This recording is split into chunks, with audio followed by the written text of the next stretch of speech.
Well, Evan.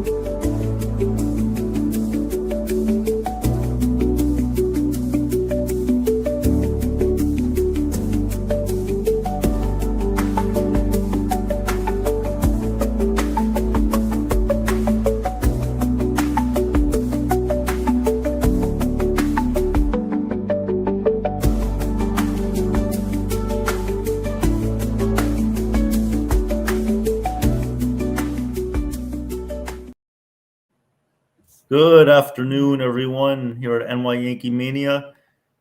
It is Ken and I here today, along with Joe, who will be coming up very soon. We are doing the play-by-play of the Baltimore Orioles and Toronto Blue Jays game this afternoon. Hope you're all having a wonderful day so far, watching some football, listening to some baseball. Welcome on in to all baseball fans here, Blue Jays fans, Orioles fans, even Red Sox fans. And welcome to all football fans, too. We will be giving score updates throughout the game. So please welcome, enjoy our commentary of the Baltimore Orioles versus Toronto Blue Jays game. And, Ken has joined us very nicely here to call some innings as we appreciate him coming along. But for now, I want to give the opening lineups for today's game. So starting off with the Baltimore Orioles coming in with a record of 69-79, last place in the AL East. However, they are 7-3 in their last 10 games. Batting leadoff for them, playing second base, is Jackson Holliday. Batting second, playing right field, is Dilton Beavers. Batting third, playing shortstop, is Gunnar Henderson.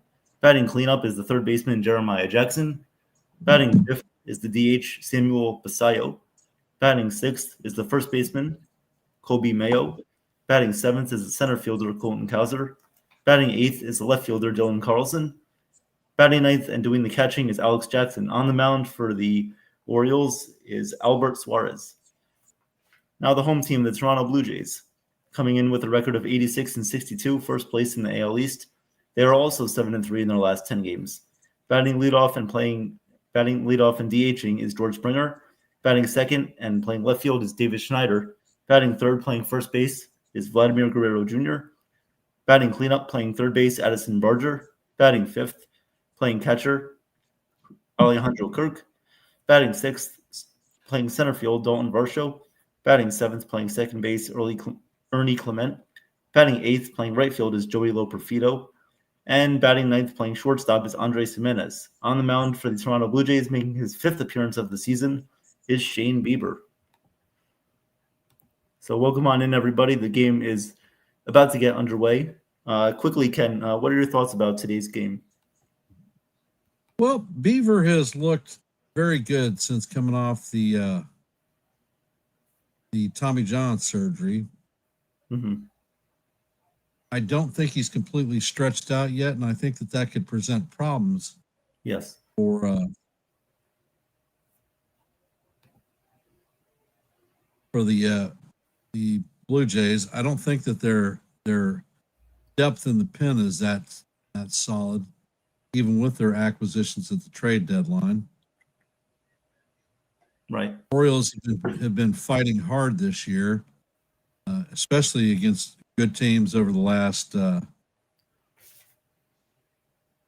three or so series. Yes. They're playing in the Rogers Center, and they just happened to get clipped in the ninth inning in both games. Yeah. Because their bullpen's not solid, but they have scored runs against this Jays team. Great points. So we are underway here at the Rogers Center in Toronto. Leading off for the Orioles, Jackson Holliday, Shane Bieber on the mound. There is a 2-2 count already here on the top of the first inning. Nobody on, nobody out. Here comes the pitch from Shane Bieber. That one is grounded fair inside of the third base line to the left fielder, David Schneider. So a leadoff single there for Jackson Holliday. Last year, Jackson Holliday was the number one prospect in baseball. Didn't have a great start, but has at least come back to be a contributor to the Orioles this season. Yes. doing a lot better in the leadoff position. The Orioles as a team a lot better after they fired Brandon Hyde back in the early part of the season. Well, batting now for the Orioles is Dylan Beavers.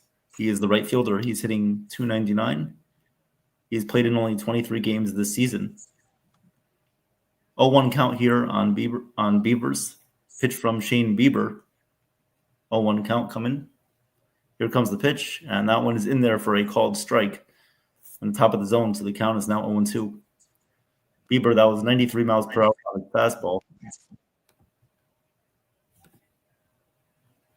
Let's see if the Orioles can jump on that pitch, if they get a good one to see early in the count. Here comes the 0-2, and that one is a little bit up and away, so the count is now 1-2.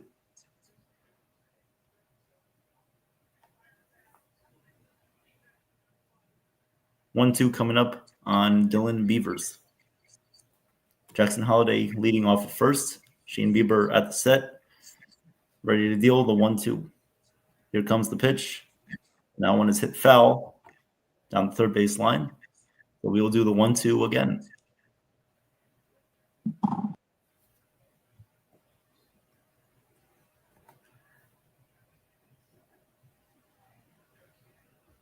I'm still here, Evan. I just have a little bit of a technical difficulty, so Okay. try to work through it, and I will be back in a sec.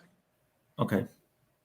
Here comes the pitch on the way from Bieber, and he struck him out. So there was one away here in the top of the first inning after a strikeout from Dylan Beavers from Shane Bieber on Dylan Beavers. So there's one away here in the top of the first inning. And let's see, give you guys some stats on Shane Bieber.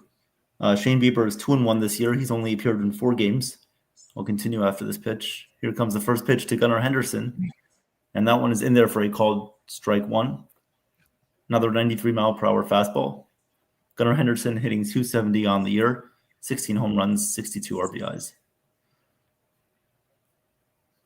0-1 pitch coming up on the way from Bieber.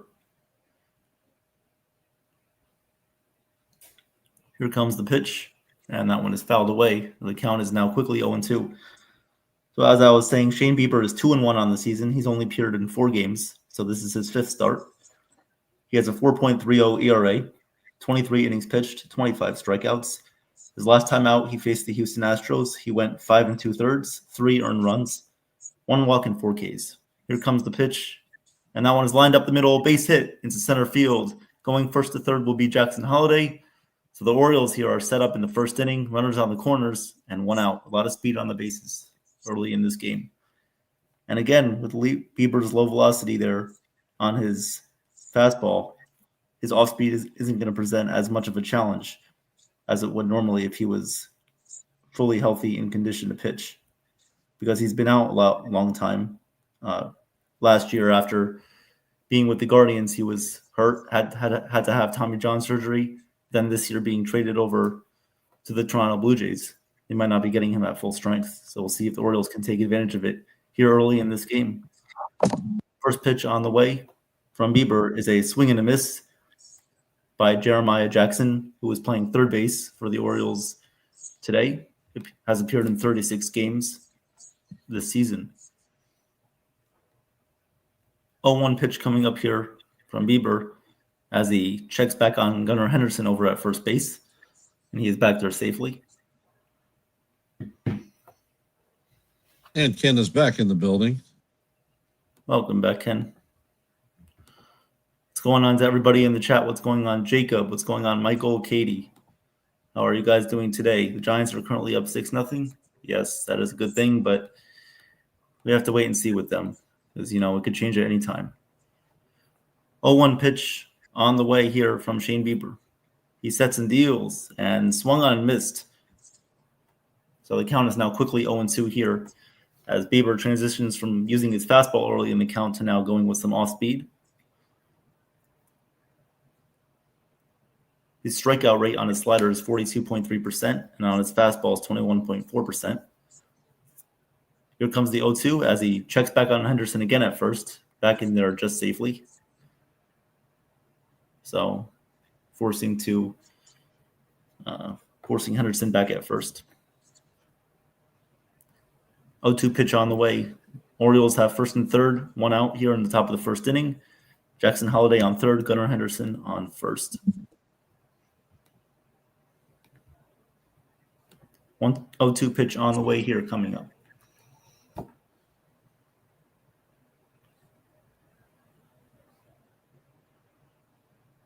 O2 pitch on the way. Here comes the pitch, and that one is hit on the ground to second base. Onto short for one, onto first. And that is a double play. So the Orioles ground into an inning-ending double play as Shane Bieber gets out of that first inning jam. No harm, no foul. We'll go to the bottom of the first inning. We are scoreless here in Toronto. Well, crap on a stick. That wasn't what we were exactly looking for there. No, it was not. Great opportunity with a runner at third and no punch through. On our Major League scoreboard, in the bottom of the eighth, the Nationals and the Pirates are tied at 3 apiece. Just getting underway, the Royals and the Phillies are in the bottom of the first, and the Phillies have a 1-0 lead. In the top of the first, the Astros lead the Braves 1-0. As you know, in this game, we're at donuts. And in the Mets and Rangers game, they are locked up at donuts. White Sox and the Guardians are in the top of first at donuts. Tigers and the Marlins are in the top of first, and they're at donuts. And that's our active scoreboard for Major League Baseball. Thank you, Ken. As for some of the football games going on, we have the Rams and the Titans. The Rams lead the Titans 7-3. The Jaguars and the Bengals are all tied up at 7. The Ravens lead the Browns 3-0. The Bills are over the Jets 10-0. Patriots lead the Dolphins 12-7. 49ers over the Saints 6-0. And my Giants up right now 6-0 over Dallas. The Lions up 14-7 over Chicago. And the Seahawks are up 7-6 over the Pittsburgh Steelers. A little bit later on, we have the Broncos and the Colts at 4:05. We have the Panthers and the Cardinals at 4:05. We have a Super Bowl rematch between the Philadelphia Eagles and Ken's Kansas City Chiefs at 4:25. And then tonight we have on Sunday Night Football, NBC, Falcons and the Vikings. So, and just for a little bit of an outlier here, the WNBA playoffs is starting today. So the New York Liberty will be facing the Phoenix Mercury. Game 1 is at 5 p.m. Eastern on ESPN. So here we are in Toronto. Blue Jays will come up to bat here in the bottom of the first inning. George Springer leads off for Toronto. On the mound for the Orioles is Albert Suarez, only making his 5th appearance on the year. He's 2-0 with a 2.08 ERA, 8 and 2/3 innings pitched, 5 strikeouts. He is an opener. Last time versus Pittsburgh, he only went 1 inning. He had a strikeout, no earned runs, and no walks. So we'll see how far he lasts in this game. The Blue Jays are looking for the sweep, so it is a good time to do that. As far as the standings go, and because the Orioles will have to use a lot of their bullpen today if Suarez can't go more than 2 innings. 2-1 pitch upcoming from Suarez to Springer. And that one is fouled away. So the count is even at 2-2. Suarez comes in with a fastball, curveball, cutter, uses different speeds to try to change locations and change the eye level of hitters. That's how he's going to get guys out. Not going to overwhelm you with speed. Here comes the pitch to Springer. And that one is cut on and missed for strike 3. So 1 batter in, 1 strikeout for Suarez. 1 away. Springer only hits against the Yankees. He can't hit against any other damn team in the league. Jackass. That will bring up David Schneider now for Toronto. Their left fielder hitting .238 on the season. First pitch is outside 1-0.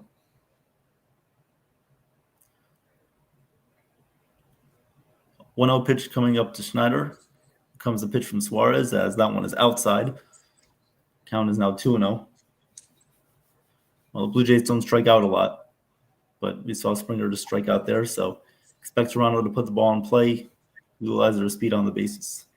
2-0 pitch coming. And that one is in the dirt, so the count is now 3-0. Not what you want to do after striking out the leadoff batter.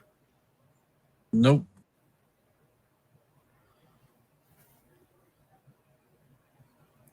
Here comes the pitch from Suarez. And that one is high, ball 4. So after a strikeout to Springer, Suarez issues his first walk on the day to Davis Schneider. And now it brings up the dangerous Vladimir Guerrero Jr., who is hitting .444 in his last 7 games.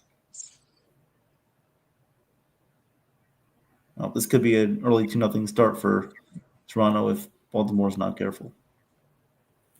Nope, not going to happen.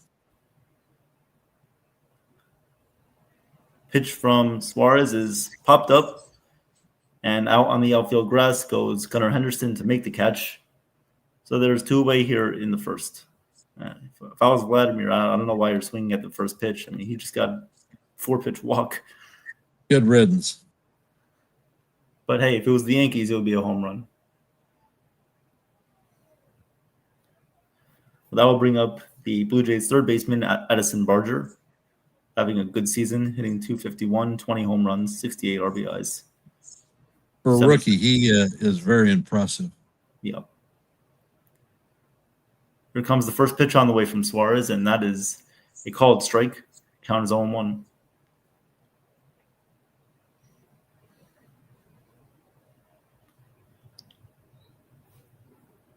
A 1 pitch coming up. Here comes the pitch, and that one is low. Count is 1-1.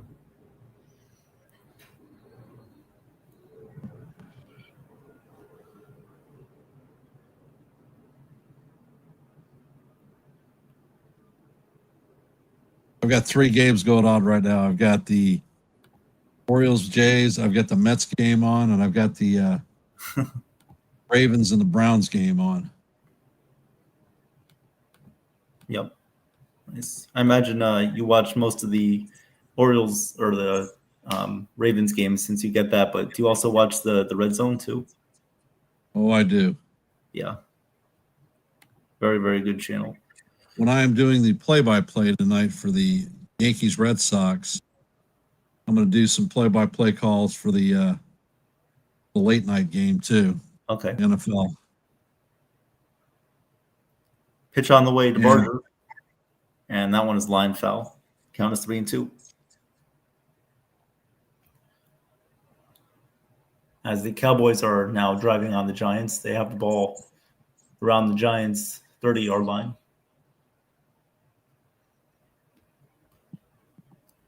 Three-two pitch coming up from Suarez to Barger. Runner on first base, 2 outs in the bottom of the first. Pitch from Suarez. That one is fouled away off the catcher's mask. Count remains 3-2.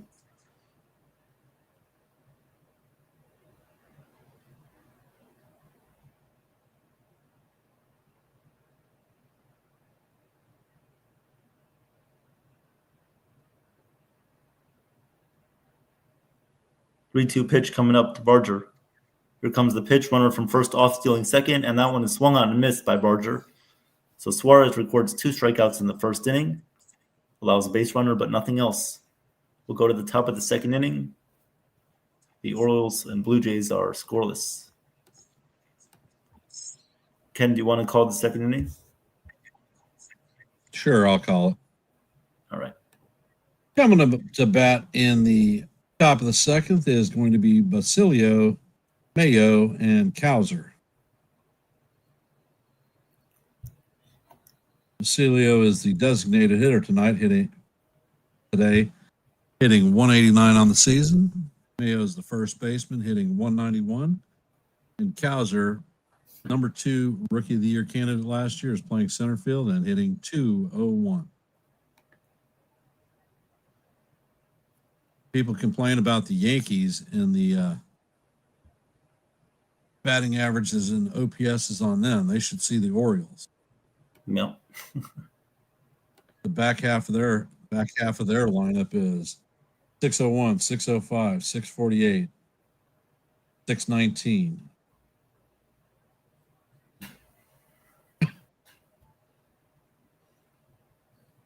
Very true.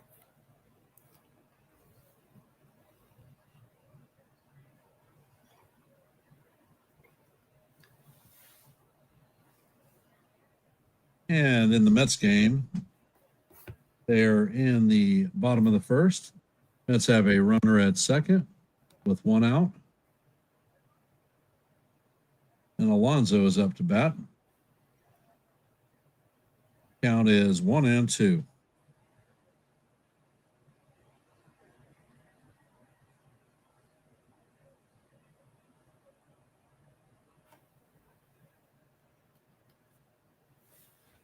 Savage is 5-1 on the season with a 3.12 ERA. Opponents are hitting 158 against him. And he sets, and the first pitch to Baseo is a fastball running in at 91 miles an hour for call, strike one. Count is 0-1. And Bieber sets, and the pitch is fouled off. Count is 0-2. Bieber's pitch count is only 18 pitches thus far, so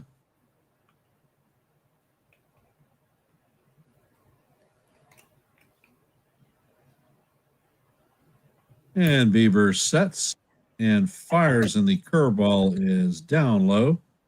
Count is 1-2.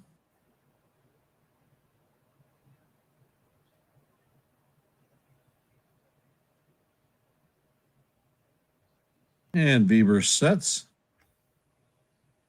Curveball is, wow. I think he caught the outside corner, but it is called ball 2. Count is evened at 2-2.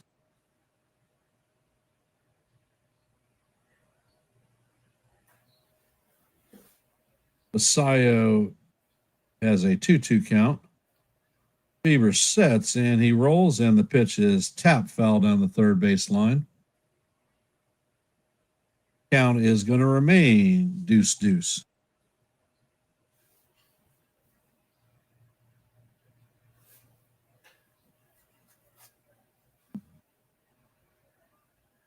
And Bieber sets, and he fires, and the pitch is fouled off once again. Count is going to remain 2-2. We're heading to the seventh pitch of the at-bat.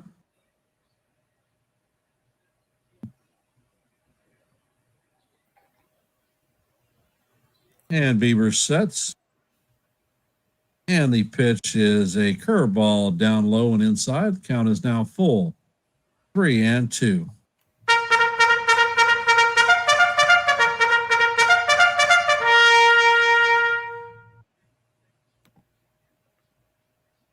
Bieber sets and fires, and this one is a one-hopper to Jimenez. He fires to Guerrero. The ball is in the dirt, but Guerrero is going to scoop it out for the first out of the inning. He saved Jimenez an error on that one.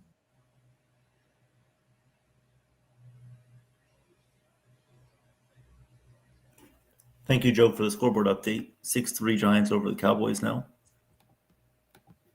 And coming up to bat is Mayo. And the first pitch, slider that paints the outside portion of the plate. Count is 0-1.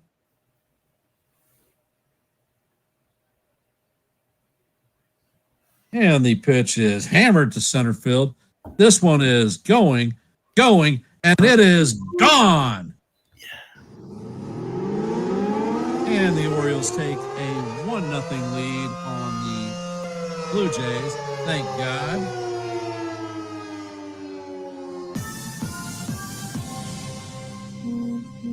That's Mayo's 9th home run of the season.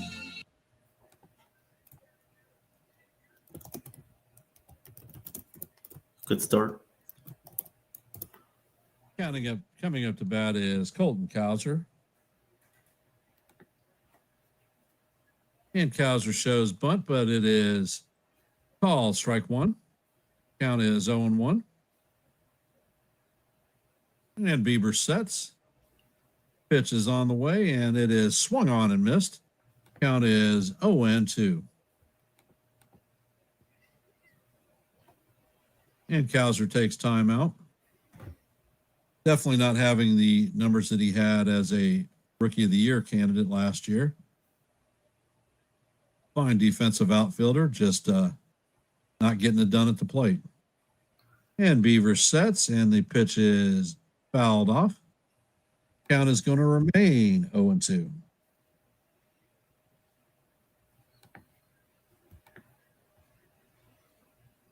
And Bieber sets, and the pitch is way up high. Count is now 1-2 on Cowser. Beaver is now at 31 pitches. Pitch count is rising. Beaver sets, and the pitch is on the way. It's fouled off. Count is going to remain 1-2.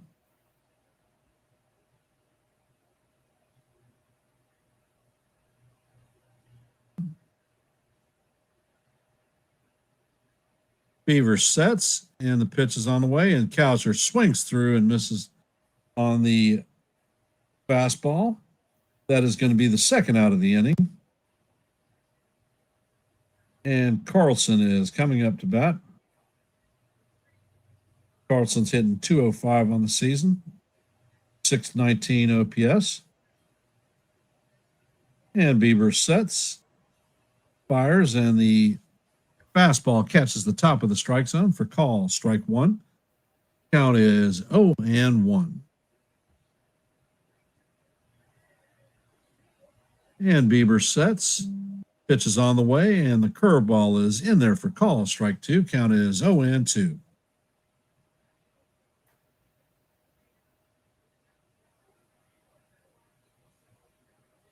Carlson takes time out.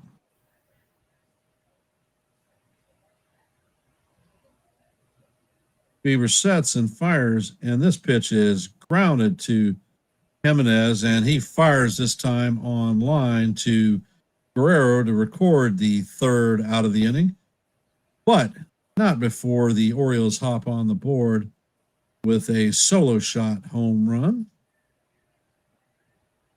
Coming up to bat in the bottom of the second is going to be Alejandro Kirk, Dalton Varsho, and Cody Clement. Well, the Giants have just scored their first touchdown of the year.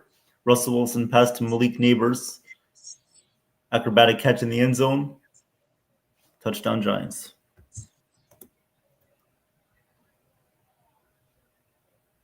Got his 2 feet in. Very aware of the back of the end zone there over Trevon Diggs.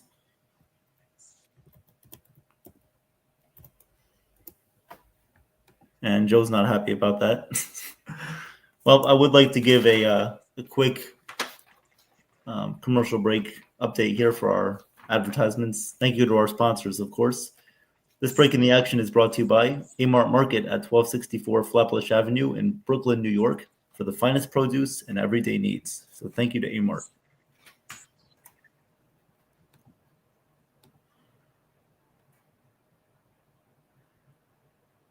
And la la la la la la la la la.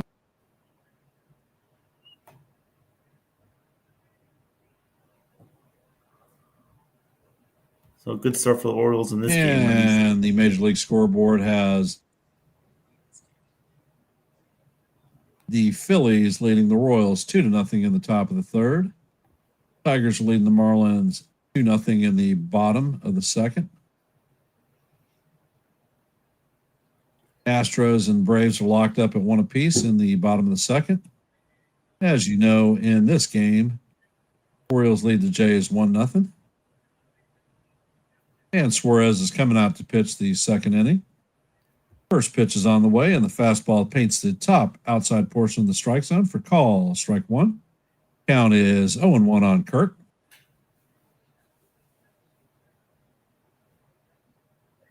Kurt is hitting .287 on the season with a .770 OPS. And Suarez sets and fires, and the four-seamer is off the plate. Nice 94-mile-an-hour fastball. Count is 1-1. And Suarez sets, fires, and the four-seamer paints the top portion of the strike zone for call. Strike two. Count is now 1-2. Kurt takes timeout. Kurt is very good at fouling pitches off. And the pitch is on the way, and it is fouled off. Count is going to remain 1-2. Come on, Suarez, get nasty. You're showing everything up and away. Bring him something down and in.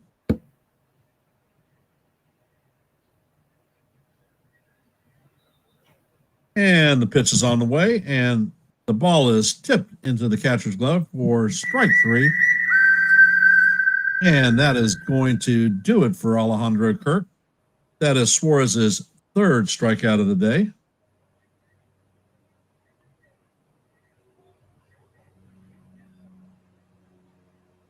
Coming up to bat is former Arizona Diamondback Dalton Varsho. And Suarez sets and fires, and the pitch paints the top of the strike zone for call, strike one. Suarez is unleashing the fastball at a high rate. Normally not his pitching repertoire. And the next pitch is on the way, and the ball is a curveball down low. Count is 1-1.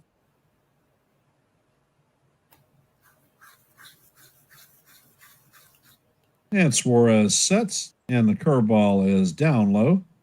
Count is 2-1.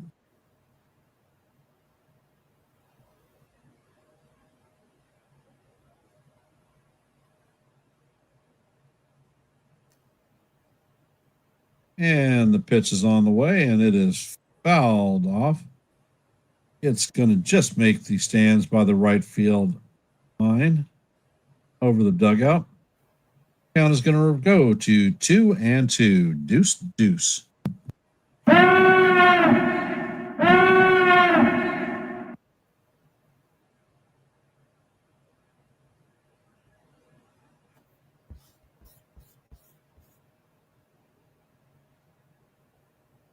Varsho is taken out of the box. Suarez sets, and he fires, and the pitch is fouled off. Count is going to remain deuce, deuce. As we head to the sixth pitch of the at-bat, Suarez's pitch count is at 27 pitches.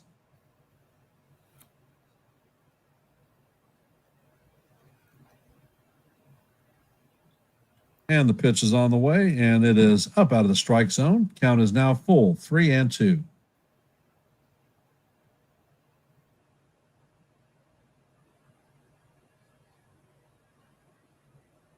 And the pitch is on the way, and Varsho swings and misses for strike three. And that is going to be the fourth strikeout of the night or the afternoon for Suarez. He is locating his fastball extremely well.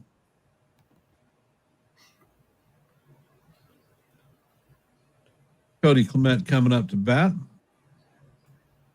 hitting .277 with a 711 OPS. And the first pitch is a curveball in there. Call, strike one. Count is 0-1.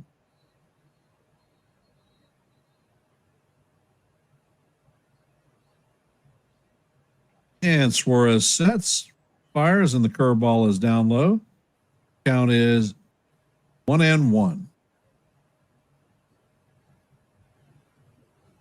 On deck is Loperfido. And Suarez sets, and he fires, and the pitch is a curveball off the plate. Count is now 2-1. Being very careful with Clement. Clement is a fastball hitter.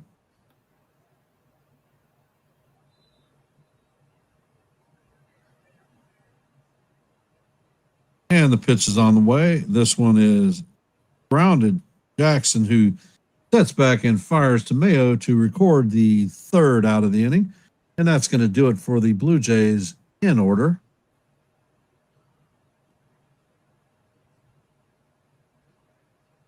We are heading to the top of the third inning. Going to be Jackson, Holiday, and Beavers. We're going to hand this one off to Evan. Thanks, Ken. Great call there at the second inning. Let's give another shout out to our sponsor here. You got to run. Yes. This break in the action is brought to you by Page Laundromat. Under new management, a friendly staff at 240 Page Avenue in Staten Island, New York. So thank you to Page Laundromat. Appreciate that. Do a quick scores update here. Phillies lead 2-0 over the Kansas City Royals. The Astros and the Braves are tied at 1 in the bottom of the second. The game that we're calling, 1-0 Orioles over the Blue Jays in the top of the third. Rangers and Mets are scoreless in the top of the second. White Sox and Guardians are also scoreless in the bottom of the second. Tigers lead 2-0 over the Marlins in the top of the third. Diamondbacks and Twins coming up in about 5 minutes. Cardinals Brewers coming up. Shout out to the Brewers, by the way, for clinching a playoff spot last night. They're on their way to win the NL Central. Rays and the Cubs coming up in a little bit. That game is still in warm-up. Reds and the A's coming up at 4:05. Dodgers Giants coming up at 4:05. Rockies Padres coming up at 4:10. Angels Mariners coming up at 4:10. The Nationals have defeated the Pirates 4-3. And the New York Yankees and the Boston Red Sox will be our ESPN game tonight, 7:10, which Ken will be calling over on Yankees The Ugly Truth. So please, everybody, subscribe to Ken's channel, Yankees The Ugly Truth, for fantastic play-by-plays, insight, open panels, and great discussions. Yes, Jacob, I am calling the Yankees play-by-play on ESPN this evening. And I'll be throwing in some NFL football play-by-plays.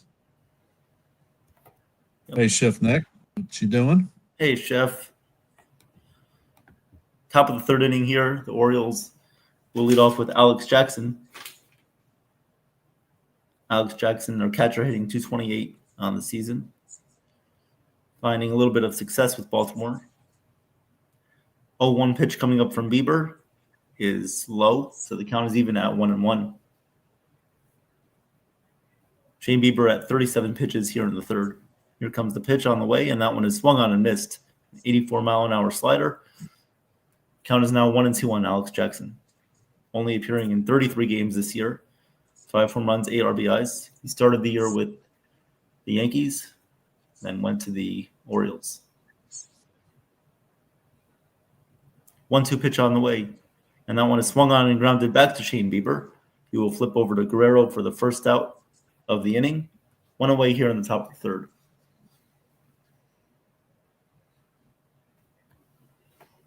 So Bieber utilizing more of his off-speed pitches here after going with fastballs earlier in the game, trying to mix up his pitch sequences. Chef Nick likes Joe's pasta, which certainly not surprising. They need to have a cooking competition. We should be able to taste their food for judging. I'm going with Nick.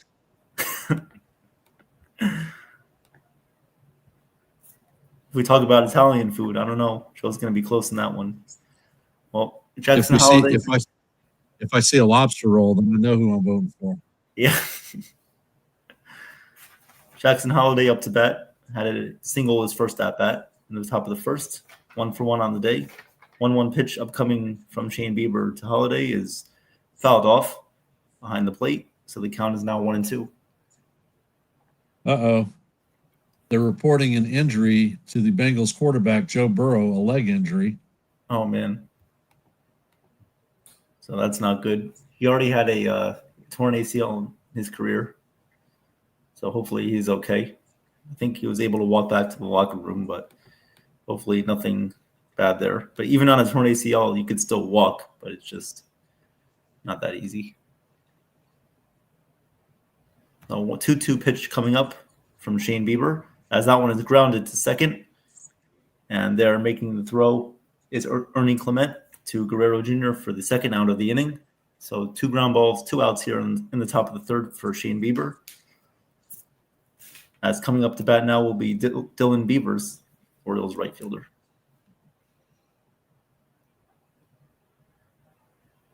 as the Dallas Cowboys are currently driving on the Giants right now. The Giants lead 13-3.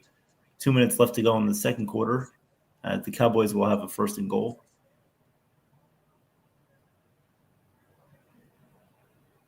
Two outs. Here comes the first pitch on the way from Bieber, as that one is high, ball one. And I guess there was also a penalty. There was a penalty on the Giants and the Cowboys. So it'll be 3rd and 9 offsetting penalties. 1-0 pitch on the way, as that one is high again, ball two. 2-0 count on Dylan Beavers, 0 for 1 on the day. Bieber at 46 pitches here on the top of the third. He's only given up a solo home run so far. So what the hell stinks? That one is in there for a called strike, 2-1. Yeah, Michael, the Giants have had a ton of penalties in this game. It's not going to help you, especially with beating Dallas. I mean, they're winning right now, but again, penalties will come back to bite them. 2-1 pitch on the way, as that one is popped up into shallow right field. And coming on and making the catch will be Joey Loperfido in shallow right field. So Shane Bieber works a quick 1-2-3 inning. We'll go to the bottom of the third inning, 1-0 Orioles. As we will give another shout out to our newest sponsor, Disney. Hey fans, make your Disney dream come true. As a trusted Disney Universal vacation planner, Lauren will help you plan an unforgettable vacation tailored to your family needs and budget. Contact Lauren today at L. Gravel at mickeytravels.com or call 1-609-491-3416. You'll be glad you did. And tell Lauren NY Yankee Mania sent you. So anyone who has a Disney trip planned or coming up soon, contact Lauren. She'll give you the best offers. As the It's Cowboys. funny. Yeah. When 9/11 happened, we were planning a Disney trip. Really? And because I went to war and on deployment for so long, I never was able to take my kids to Disney. Yeah. Now we're planning a trip for the grandkids. That's great. Is it when they have off of school? Looking at spring break. Okay. Trying to coordinate that and possibly catching a Yankee spring training game. Oh. At George M. Steinbrenner Field. Awesome. Hey guys. Hey Joe. Hey. Well, the thing, Ken, you got to call Lauren because she's got some wonderful deals for the young ones. All right. You definitely we'll give you the. She's excellent. She was. We're going to have her on as a guest, and she's going to describe exactly. It's very, very, very interesting, and you could save a lot doing it that way, and. I give her a lot of credit, man. She worked very hard. It's not easy to get that. So am I going to get a Joe special? Hamada. You definitely will. They said, she told me, let them tell me that it's from NY Mania. Well, I should get the super duper co-host NY Yankee Mania discount. Of course you will. And you're going to talk Because to you're her. one of Joe's friends, your discount is $1.25. No, maybe $1. So I don't even get the change. I just get $1. You get $1. Your grandkids will get a great deal. Bottom of the third inning here, Blue Jays will lead off with Joey Loperfido. 1-2 count is popped up. And the second baseman, Jackson Holliday, is under it. He'll make the catch for the first out at the bottom of the third. 1-0 Orioles lead against Toronto. Quick score update. The Cowboys have scored a touchdown on the Giants, so it is now 13-10. In a very undisciplined, wild game so far in Dallas. 13-10, Giants lead. 2-minute warning, Giants have the ball. You know, Felix, to answer your game, in my younger days, there's no chance in hell that a DH is going to take the MVP. But Ohtani did it with the Dodgers last year. I don't see why Schwarber wouldn't be a good candidate for it this year in the NL. Andres Gimenez up to bat here for Toronto. 1-0 Baltimore leads in the bottom of the third inning. 1-1 count, nobody on base, 1 out. Suarez has thrown 39 pitches here in the third, so for an opener who's only appeared in 4 games so far and has pitched a total of 8 2/3 innings, he is probably having his longest outing of the year so far. Pitch is low. Count is 2-1 here on Gimenez. Here comes the 2-1 pitch from Suarez, and that one is fouled away. Count is even at 2-2. Deuce.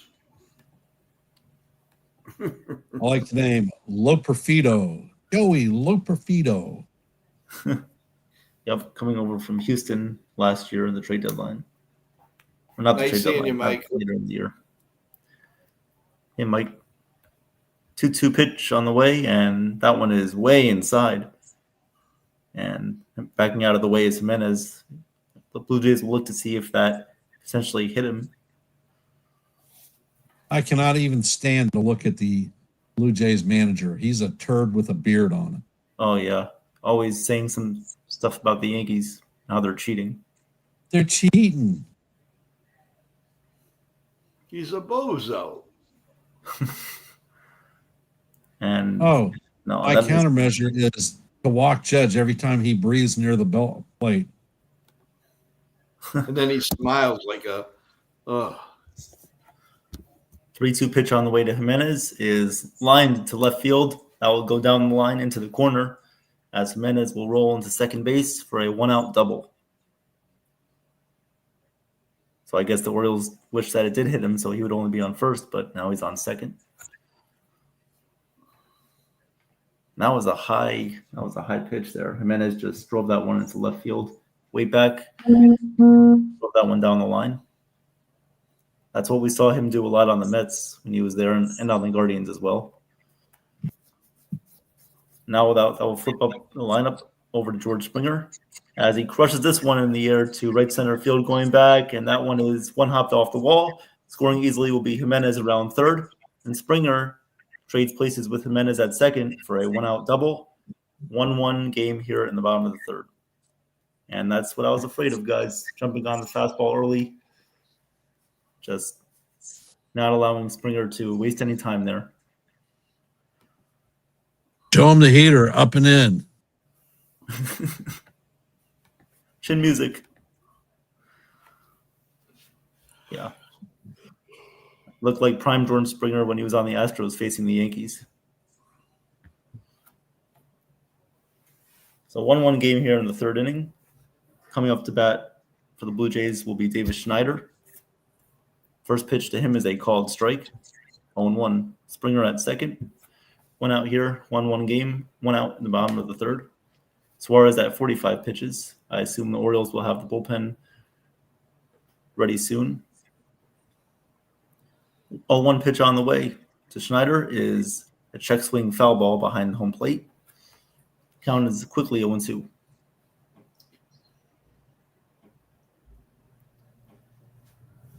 As the Giants have a 3rd and 19. So the Cowboys will end up getting the ball back here before the half.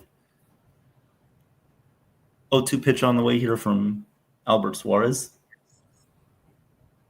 Here comes the pitch, and that one is in the dirt. Count is 1-2.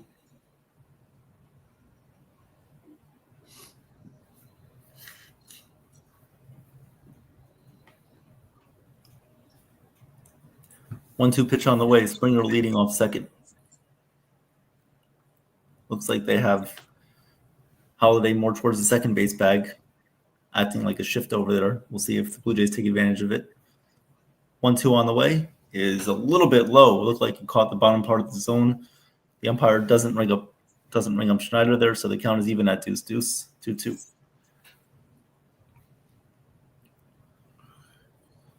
Two-two pitch on the way.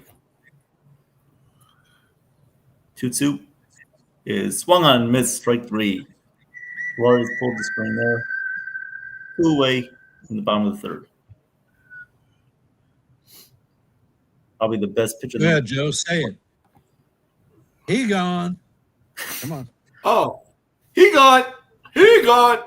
He gone.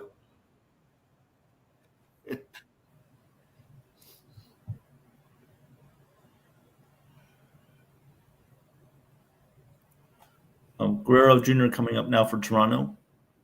Last time he swung at the first pitch, he popped out. And this time he takes the first pitch low for a ball. 1-0. Springer at second. Guerrero up at the plate. Runner on second, 1 out, 2 outs. 1-1 game here in the third.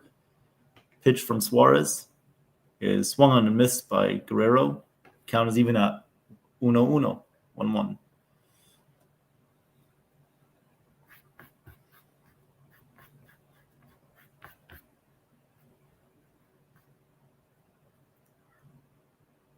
One pitch coming from Suarez. As that was a good pitch as he clipped the outside corner there. 1-2. 1-2 on Guerrero.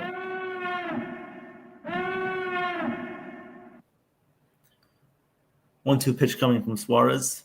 As the sign, Springer leads off second. Comes the pitch as that one is hit in the air to right field. Hit it off the end of the bat. Right fielder Colton Cowser is right there to make the catch. Is that? Nope, sorry, it's Dylan Beavers in right field for the Orioles. So Suarez allows 1 run off the George Springer double. We'll go to the top of the 4th inning. 1-1 game here in Toronto.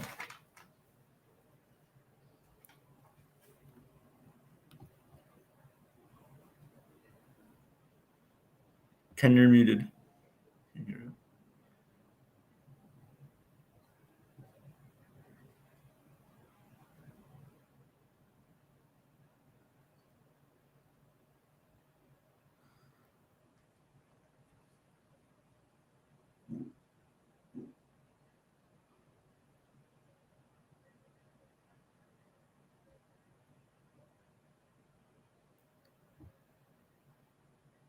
Guys, I can't hear you for some reason. You can't hear me? Now I can hear you, Ken. I couldn't hear Joe. Now I can't hear Joe again. It's all Joe. Is he gone scared the mic? He's abusing the soundboard too much.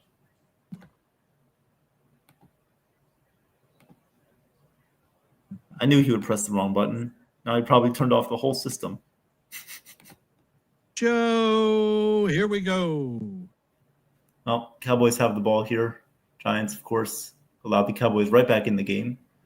I swear, every time after the Giants score a touchdown, they always play a soft zone defense, and the Cowboys come back right down the field and score. So they'll have the ball here trying to go for a field goal leading into the half.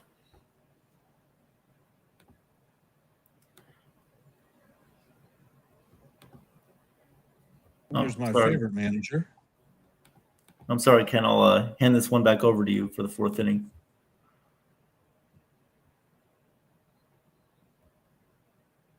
And Henderson is up, and the first pitch is inside for ball 1. Count is 1-0. Gunnar Henderson is 1 for 1 on the day with a single. And the next pitch is inside. Count is now 2-0.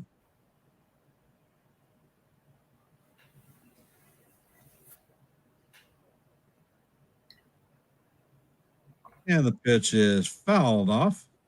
Count is 2-1.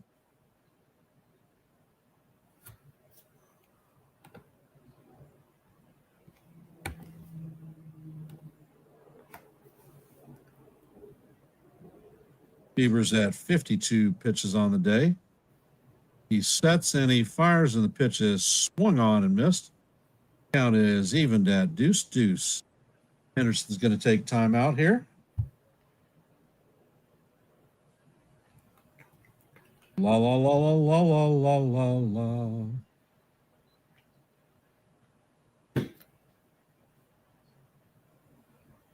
And Beaver sets, and the curveball is in the dirt.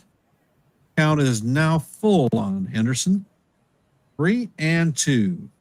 How do you do, Joe? How do you do?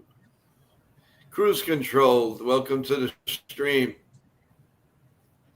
And Bieber sets, and the pitch is tap foul to keep Henderson alive. As we head to the 7th pitch of the at-bat, Bieber is at 54 pitches on the day. He has 2 strikeouts. I think he's going to be limited on his pitches. And the pitch is on the way, and this was inside to Henderson for ball 4. Henderson is stripping his gear off as he heads to first. Jackson will be coming up to bat. He is 0 for 1 on the day.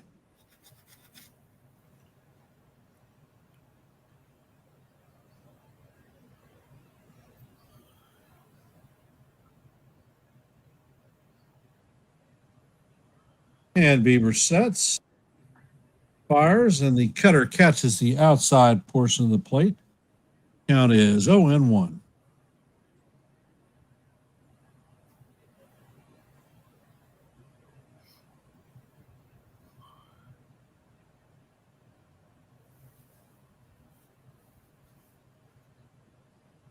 And Bieber sets, pitch is low and away. Count is 1-1. This football game is going to end after the Yankee game tonight. 23 penalties so far. What a joke. Too Two many. garbage teams. Let's go, Cowboys. Oh, and the pitch is on the way. The slider is off the plate. Count is now 2-1. 2-1. And how do you do? 2-1, and we're not having any fun. That's right.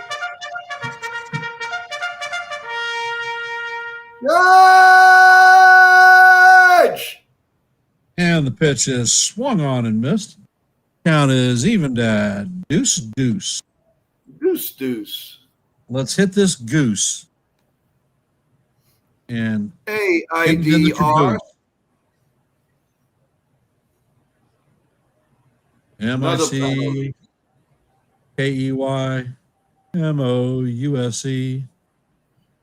And Bieber makes a pickoff attempt at first. Henderson is back standing up. And Bieber sets and fires, and the pitch is off the plate for ball 3. Count is now full. Actually, I it's have a 11 feeling that a penalties good for thing is going to happen. It's 11 penalties at 105. What do you call yards? That's ridiculous. Yep. The coaches should And really the pitch is on the way, and this one is steamroll hit to the shortstop. Jimenez fires across to Guerrero to record the first out of the inning. Henderson is going to advance to second. So with 1 out, the Orioles have a runner at second. Basayo is coming up to bat. Duck on the pond, baby. It's time to bring him home. Hi, the D's channel. How you doing? Welcome to the stream. We really appreciate you coming on. How's everything? And Bieber sets please, and everyone, fires. And the fastball is up and in for ball 1. What's up, D's channel? Welcome. Yeah, don't forget, please press the like button and definitely subscribe. Oh, you just subbed IDR. Thank you so much. I really appreciate it. Thank you, Infernus. And the next pitch is off the plate. Count is 2-0 to Basayo. Please subscribe to Ken's channel too. We'll plug that in right after this. And Bieber sets. The curveball is swung on and missed. Count is now 2-1. Don't forget, everybody, after Ken does the Yankee play-by-play on his channel, Ken the Ugly Truth, you're going to come back here for our great one-on-one all-time post-game show. We're going to be sweeping the Red Sox on the way. And it is swung on and missed. Another damn curveball. Count is now evened at deuce. We seen the color of this goose? Let's spruce it. Bottom three, Texas nothing, Mets nothing. And the pitch is on the way. And of course, it's a curveball that is swung on and missed. 3 damn curveballs in a row, and he swings and misses at all of them. And none of them are in the strike zone. Ridiculous. Bozo. Maybe they need to send him back to Norfolk. What a bozo. Another bozo. Runner in scoring position. You got to at least advance him to third. Come on. And Mayo's coming up to bat. He is 1 for 1 on the day with a solo shot home run. And Beaver's first pitch is a cutter that catches the outside corner. Count is 0-1.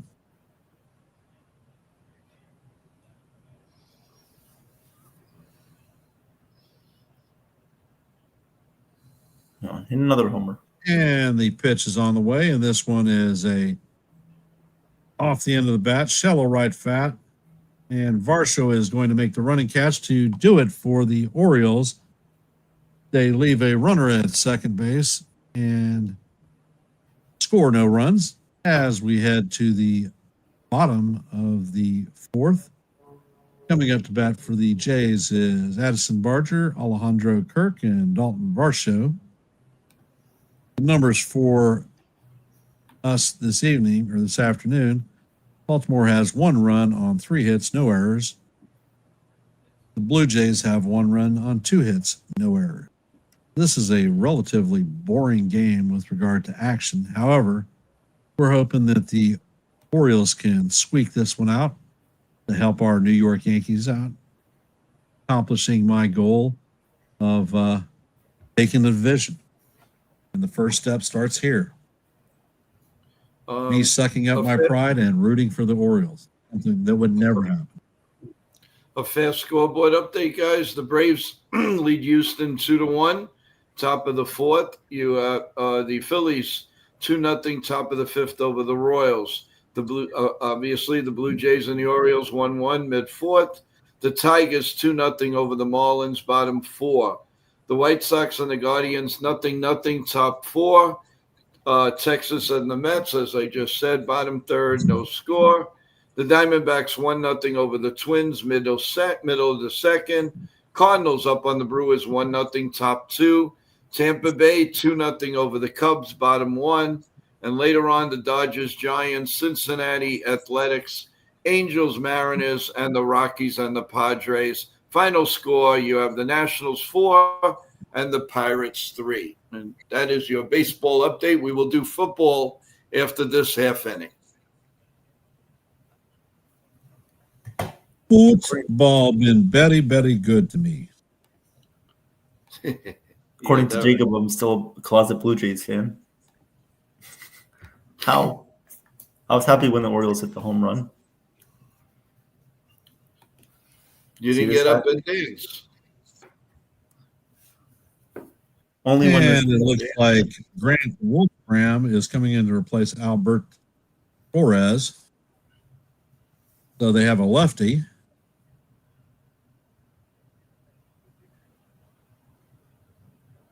He's a big boy. And Wolfram sets. Barger is up to bat, and the pitch is on the way. And this one is a tapper to Gunnar Henderson, who flips it to Mayo at first for the first out. 1 pitch, 1 out. I love it when I see that coming from the Blue Jays. Yankee killer Alejandro Kirk coming up to bat. He is 0 for 1 on the day with a strikeout. Wolfram sets, and he fires. The pitch is down low. Count is 1-0. And the pitch is on the way. It is a curveball in there for call. Strike 1. Count is even at 1-1.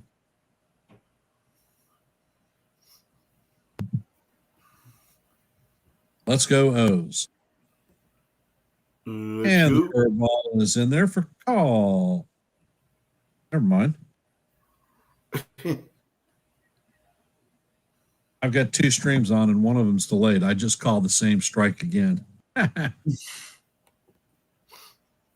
And the pitch is on the way, and this one is backhanded by Holiday, and he is going to fire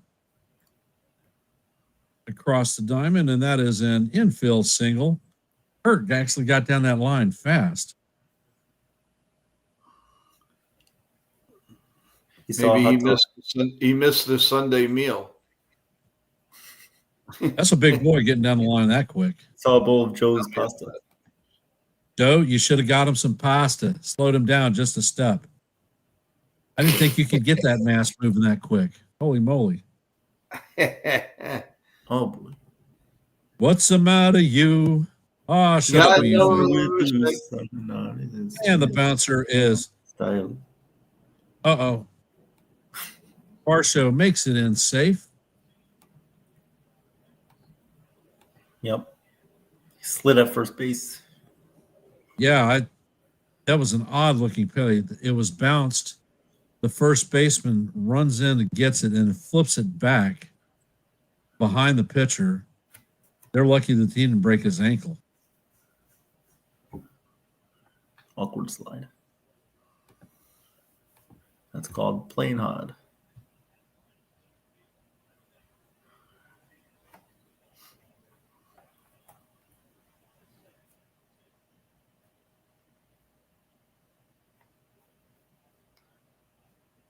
And we got trouble.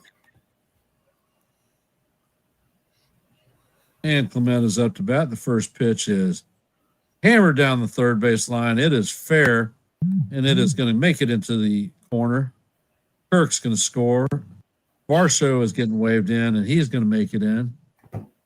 And that is a 2-run double for Ernie Clement. Takes the Rays or the Jays up to 3-1 against the Orioles.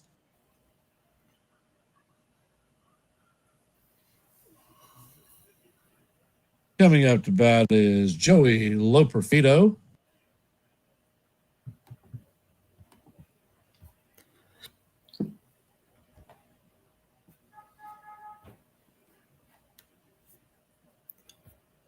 Quick update on Joe Burrow. He has a left toe injury. His return is questionable.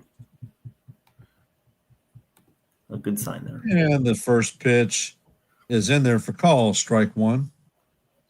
Count is 0-1.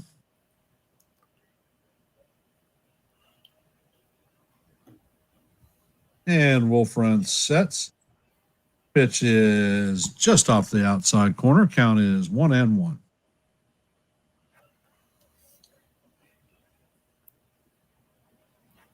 Wolfram sets and he fires, and the pitch is fouled off. Count is 1-2.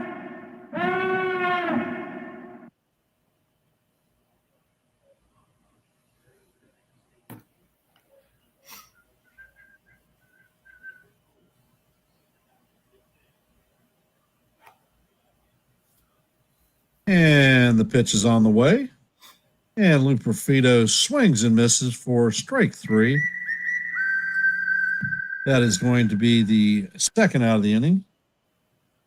For those of you just joining the stream, the Blue Jays lead the Orioles 3-0.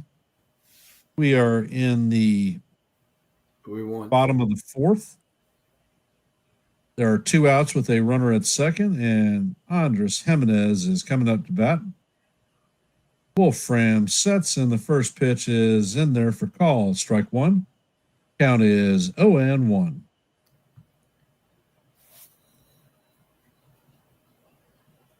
And Wolfram sets and fires, and the pitch is up and in. Count is even at 1-1.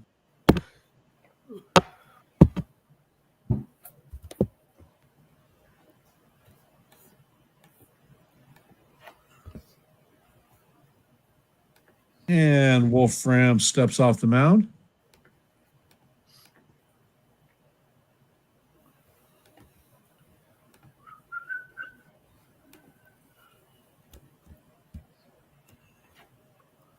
Wolfram sets, fires, and the pitch is off the plate.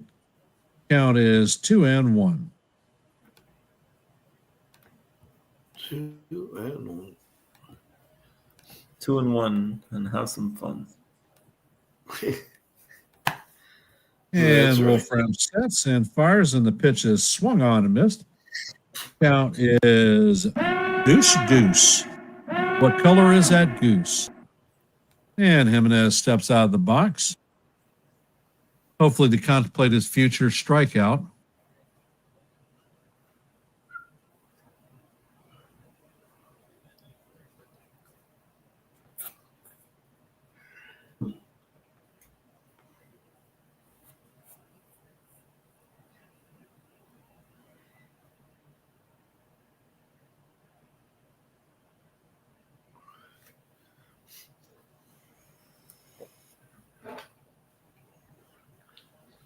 Come on, for God's sakes, pitch the ball. And the Game pitch is is up straight up to the catcher. And that's going to do it for the Blue Jays. But the Blue Jays score 2 to jump out to a 3-1 lead. Coming up to bat for the Orioles in the top of the fifth is Colton Cowser, Paulson, and Jackson. And I will hand this one off to Evan for the rest of the game. Thank you, Joe, for hosting me on the stream for a couple of innings. Anytime. You're always welcome. Always welcome. And I will be Don't doing forget the play-by-play at yeah. 7 o'clock. Yep. Nobody So, will. We will have not a forget that you're going to fantastic stream, do Evan. Thank you, Ken. Say Thanks that for one coming again. by. No problem.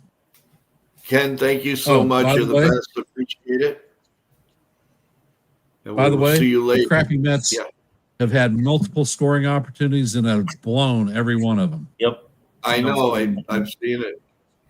Seen it on. I had- Forget about it. I had the Mets game here, I had the O's game here, and I got the football game there.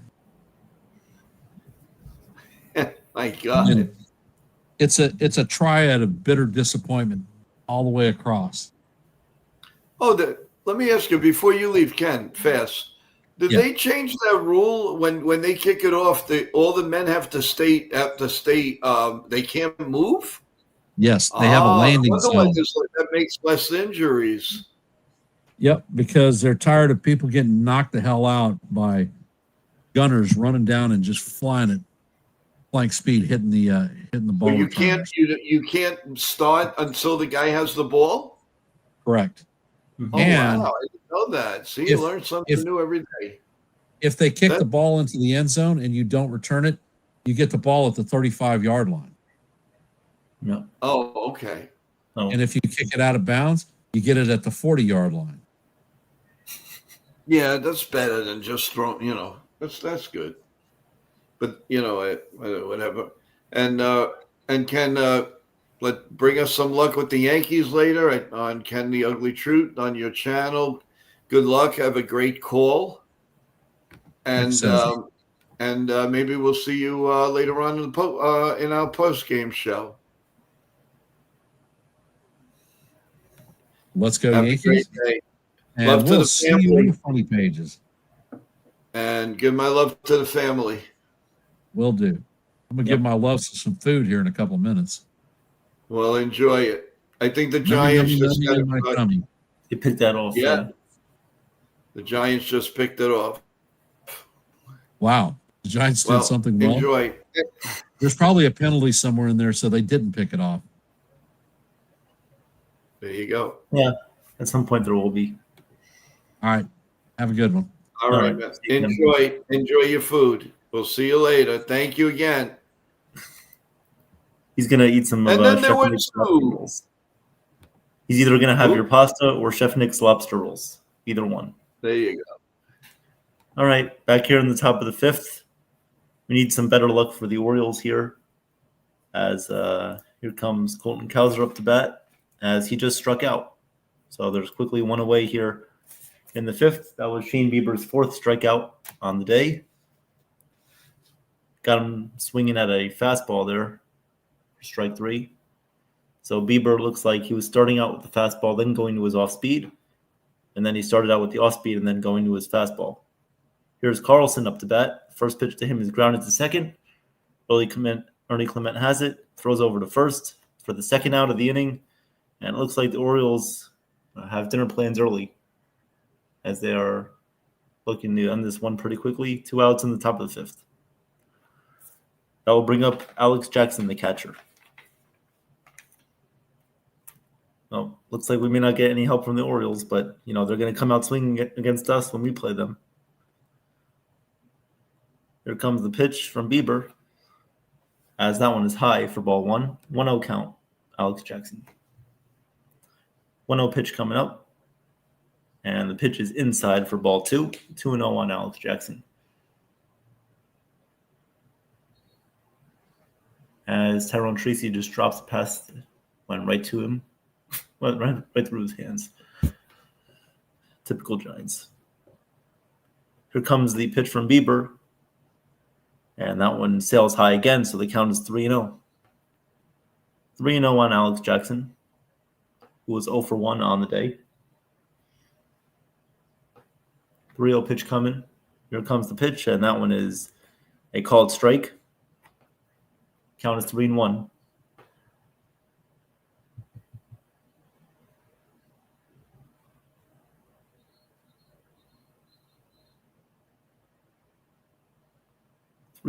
Pitch coming up.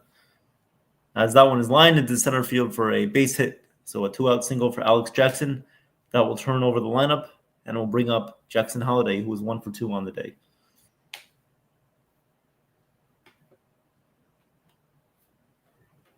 So Shane Bieber has pitched an effective game so far, only allowing a solo home run to Kobe Mayo, which gave the Orioles a 1-0 lead. Then the Blue Jays responded with 3 unanswered runs. 3-1 Blue Jays lead here in the 5th. Here comes the pitch to Holliday. That one is grounded up the middle. Nice play by Ernie Clement. Flips over to Jimenez for the out at second. Good play there by Clement going towards the middle. So that will end the top of the 5th inning. We'll go to the bottom of the 5th inning with the Blue Jays up over the O's 3-1. Let's give a quick shout out to our sponsor. This break in the action is brought to you by Emart Market at 1264 Flatbush Avenue in Brooklyn, New York, for the finest produce and everyday needs. So thank you to Amart. Joe, I think you're muted.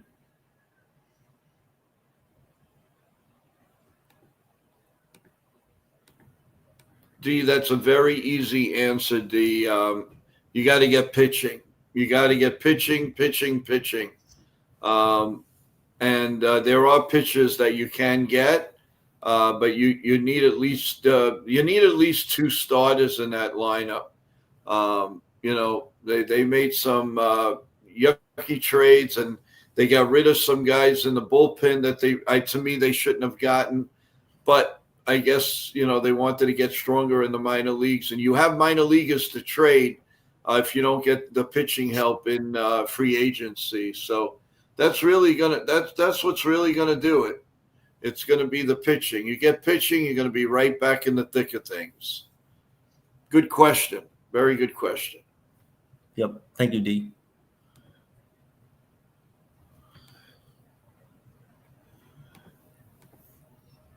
The Bills are just about ready to run away with the game against the Jets. Mm-hmm. They're at the 3rd and 4 at the Jets 15, leading 20-3 already. Yeah. So that game is almost over. Pretty much is right now. I mean, I don't see the Jets coming back from down 20. No. Giants have a 3rd and 3 here in the red zone against Dallas. No, it's going to be 4th down. And 4th down, yeah. Lions all over the Bears, 28-14 at halftime. 49ers 16-7 over the Saints in the third quarter, 14 minutes left. Dolphins 17-15 over the Patriots. Bengals and Jaguars are tied 17-17, 11 minutes left in the third, and the rest of the game's a little bit later on. Giants going for this? They're going for it.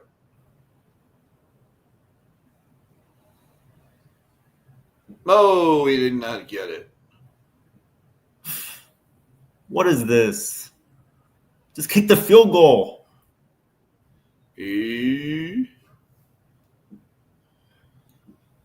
Oh, man. Yep. This has a loss written all over it. Oh, sorry, guys. Bottom of the fifth is already underway. Blue Jays up. Springer up with a 3-0 count. And that 3-0 pitch is a called strike. The new pitcher for the Baltimore Orioles is Carson Ragsdale. Carson Ragsdale. This year he is already pitched for the Sacramento A's, and now he's on the Orioles. Here comes the pitch to Springer, as that one is crushed in the air to left field. No doubt about that one. Goodbye. Home run for George Springer. Second RBI of the day. Puts the Orioles up, or the Blue Jays up 4-1. No, JT. Boone is not coaching the Giant game. Brian Boone Bozo head. Oh. D saying, I'm a diehard Yankee fan, but crazy how the O's were past season last year for them not to even be close. Well, It's all pitching, D. And they also had injuries. They had injuries and all that. But I am really glad that you're a Yankee fan. That's great news. And every time the Orioles make the playoffs, Remember they always everyone? too. Yep. Remember everyone, after the Yankee game tonight, come back here for our outstanding post-game show. We are the best in the business.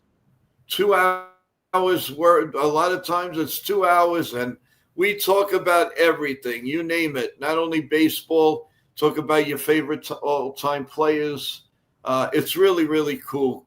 Definitely anybody, if you haven't experienced our post-game show yet, and also when we get the next break, we've got a lot of guests coming on the show.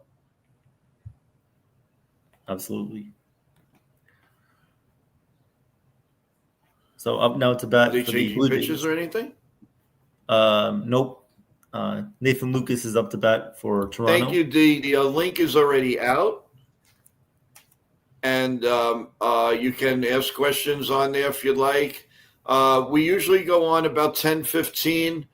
If the game's still on, we might go on a few minutes later or maybe a few minutes earlier. It all depends. But you'll get notification at NY Yankee Mania's site where we put everything, and we've got a whole week of guests this week, including the dancing umpire of the Savannah Bananas that were at Yankee Stadium yesterday. 50,000 people were there last night. So if you don't think that's a hot guest, let me tell you, it's going to be a really, really good, fun interview on Tuesday at 4 p.m. One out here in the bottom of the fifth inning. Ragsdale in for the Orioles. Guerrero Jr. up to bat now for Toronto. 0-for-2 on the day. 4-1 Blue Jays lead. Bottom of the fifth inning. Nobody on base, one out. First pitch from Ragsdale is inside 1-0.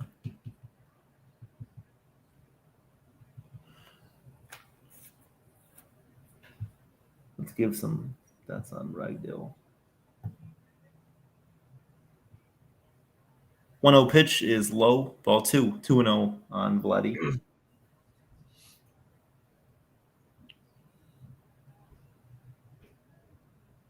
The Royals have taken a 3-2 lead over the Phillies.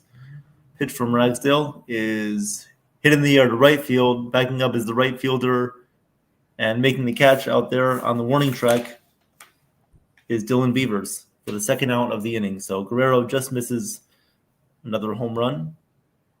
He is now 0-for-3 on the day. He was hitting .444 in his last 7 games coming into this game. 0-for-3 today. Well, that will bring up Addison Barger with 2 outs, nobody on base here in the bottom of the fifth inning. 4-1 Blue Jays lead. Ragsdale, this is actually his first appearance of the season.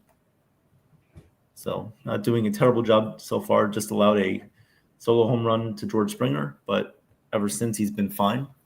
Pitch to Barger is a called strike one. Count as 0-1. 0-1 pitch here on Barger, and that one is up and away. Count as 1-1. Yeah, Joe, the Cowboys are going to score a touchdown here. Warming up. There's another flag. Warming up for the. It's on the Giants, I bet.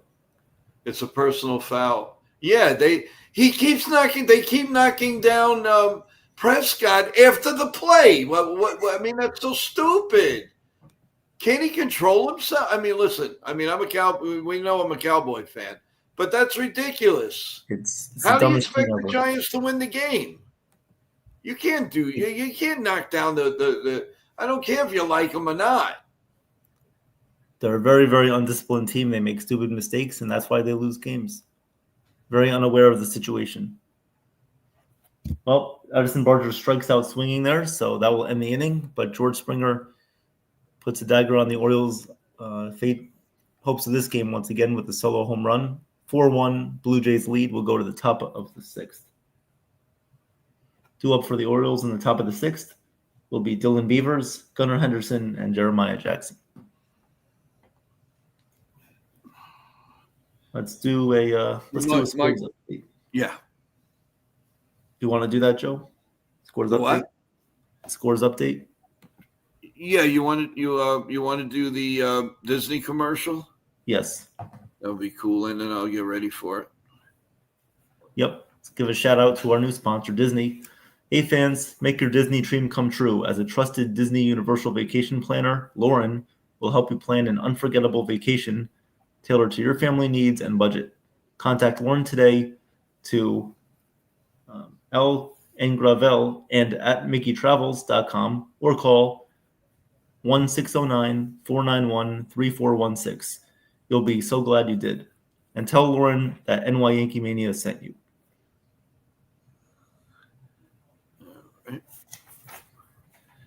All right, back. We'll do the baseball update quickly. Braves 2-2, middle of the fifth. The Royals jumping on the Phillies 6-2, top six. As we know, the Blue Jays are up 4-1, end of 5. The Tigers 2-0 over the Marlins, middle of the sixth. The White Sox 2-2, top of the fifth. The Texas Rangers and the Mets 0-0, top 5. The Twins and the Diamondbacks 2-1 at the end of 3. The Cardinals lead the Milwaukee Brewers 3-0, top third. The Tampa Bay Rays 2-1 over the Cubs, top of the third. Then you've got your later games: the Dodgers, Giants, Cincinnati, the Athletics, the Angels, the Marlins, Rockies, Padres, and of course, the Yankees and the Red Sox. And a final, the Nationals beat the Pirates 4-3.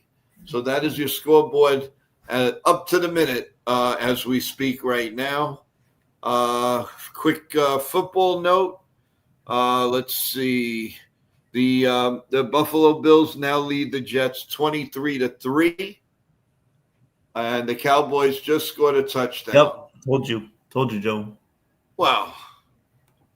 The Detroit Lions 28-14 with 13:42 left in the third. The Browns 20. The Ravens 20.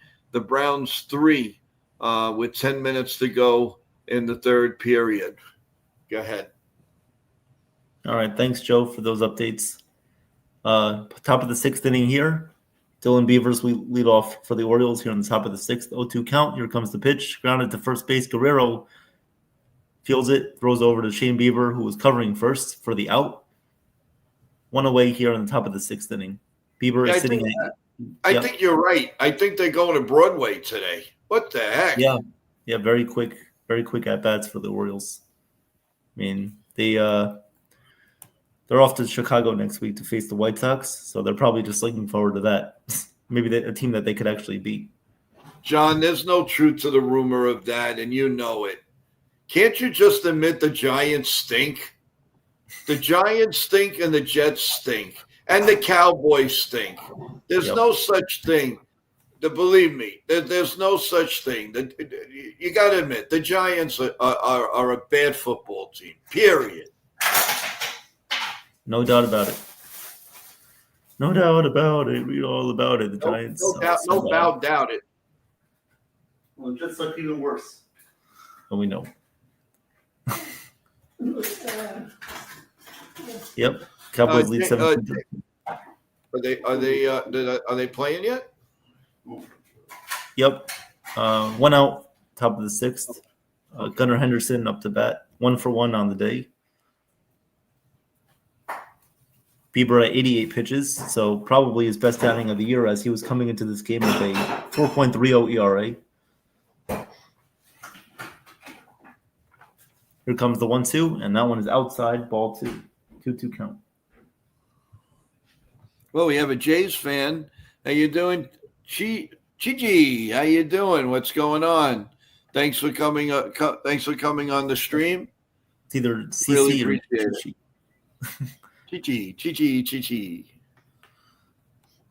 Yeah, Michael, the Giants are very bad. Yep, nothing has changed. Here comes the 2-2 pitch from Bieber to Henderson. 2-2 is hit in the air to left field, and raging over a little bit to his left to make the catch is Davis Schneider. So there are 2 away here in the top of the sixth. Jeremiah Jackson will come up to bat.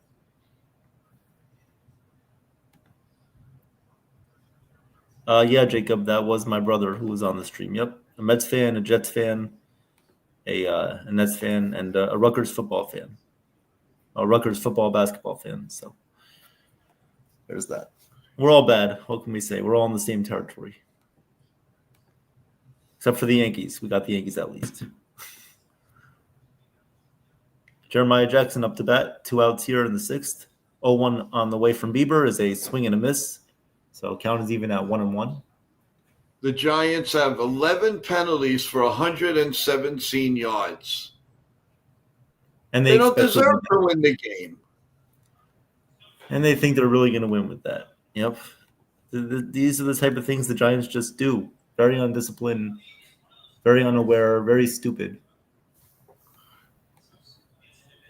Here comes the 1-2 pitch on the way from Bieber. And that one is hit foul. So count will remain 1-2. And the funniest thing is, like Michael says, the New York teams again, the fans won't have a season. Yeah. They play in New Jersey. And and we won't get into that. I won't even start about that. Yeah. Oh, he's open. Touchdown. Almost. Oh, you can. Oh, yep. Big play for the Giants there. Darius Slayton down the right sideline. He gets tackled around, the 20-yard line? So the Giants will be set up first and goal, or first and 10 in the red zone. 4-1 Jays lead here, bottom of the sixth. 2 outs, nobody on. 1-2 count on Jeremiah Jackson. Bieber looking to have his longest outing of the year through 6 innings with only 1 run allowed. 96 pitches. Here comes the pitch, and that one is cut on and missed for strike 3. So Bieber, through 6 innings here, will most likely do it for his day. Allows 1 run on a solo home run. He has, let's see, how many? That was his 6th strikeout. So 6 strikeouts, 1 home run allowed, 1 walk, 1 earned run, and 4 hits. So a job well done by Shane Bieber in only his 5th appearance on the season. And the Blue Jays carry a 4-1 lead into the bottom of the 6th. Give a shout out to our sponsor here. This break in the action is brought to you by Page Laundromat, under new management and friendly staff at 240 Page Avenue in Staten Island, New York.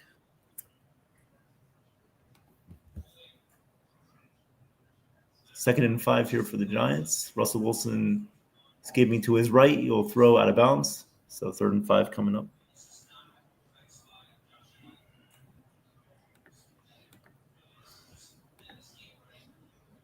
Yeah, the Giants are going to win this game, John. Don't worry about it.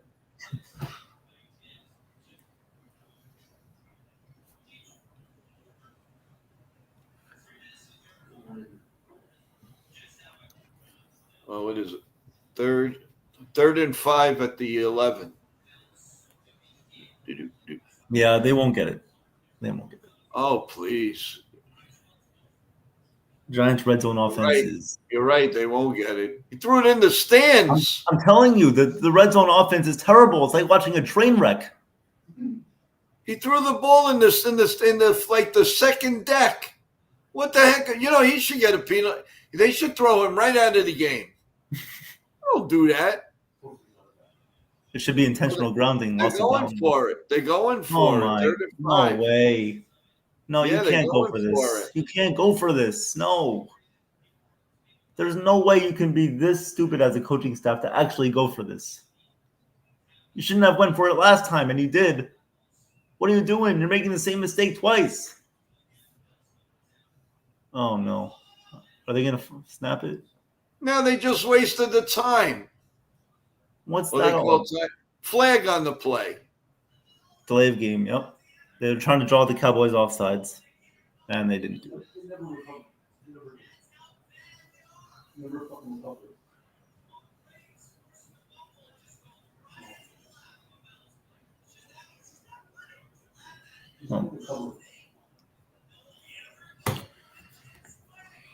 I think the coach, he has no hair. I think he's going to grow hair. Yeah. Yeah. And the kick is good. 17-16. This has been an awful game. Really, really bad. What a ridiculous game. Nobody deserves to win. They better give the money back to the sponsors. It's a joke. All right. Bottom of the 6th here in Toronto. Alejandro Kirk will lead things off for the Blue Jays. 2-2 count on the way. Ragsdale is still in the game for the Orioles. Second inning of work. First appearance on the season. Here comes the pitch. And that one is just fouled away. So count remains 2-2. Deuce, deuce. Deuce, deuce, deuce. The goose is loose.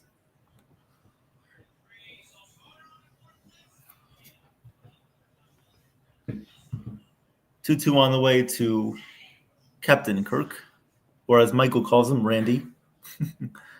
2-2 on the way is fouled off third base side. 2-2 count remains.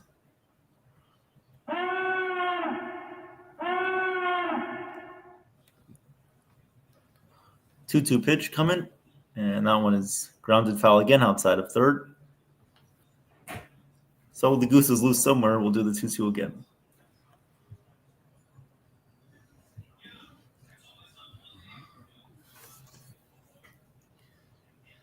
Oh, I want the Yankee game to start. Pitch from Ragsdale is hit on the ground, base hit into right field. So a hit for Alejandro Kirk. He is now 2 for 3 on the day. Blue Jays have a leadoff man on first. Nobody out. Oh, that time he didn't need to try to beat out the base hit. It actually went into the outfield. So I guess they won't pinch run for Kirk here at first. Varsho will come up to bat here for the Blue Jays. Yep. First pitch on the way, and that one is up high for ball 1. Varsho 1 for 2 on the day. Yeah, Michael, I agree. Pitch to Varsho is popped up behind home plate. That will go into the stands. So the count is now 1-1.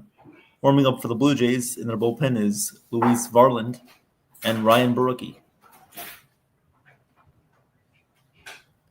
1-1 count here on Varsho. Pitch from Ragsdale coming up. Here's the pitch. And that one is hit in the air to center field. And tracking it and moving in a few steps to make the catch is Colton Cowser for the first out of the bottom of the 6th. Runner on first, 1 out. Another flag.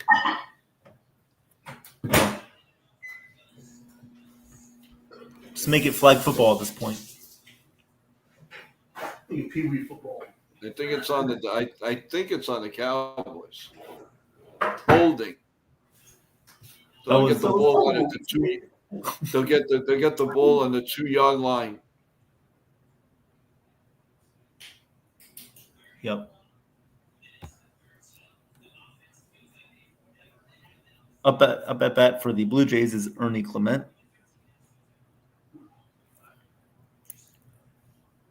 Here comes the pitch, and that one is grounded foul outside of third. Count is 0-2. Clement had that big RBI double to give the Blue Jays a 3-1 lead.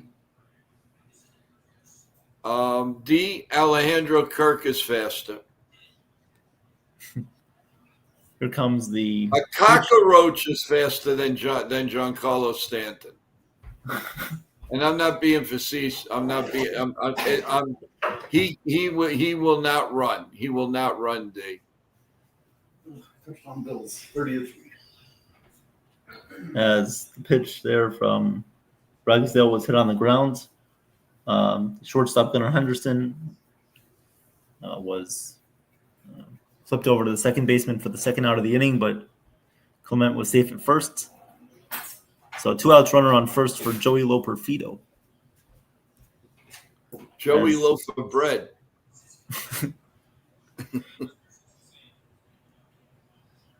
Here comes the 1-0 pitch, and that one is upstairs. Ball 2-0.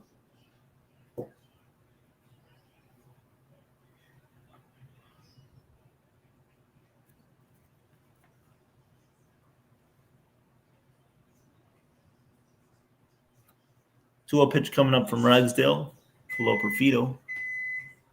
There's the pitch, and that one is hit in the air, line to left field. Coming over and not making the catch is the left fielder Carlson. That will go to the wall. Firing it in is Kauser. Rounding third to score is Clement, as that will be an RBI double for Joey Loperfido, as the Blue Jays now lead 5-1 in the sixth.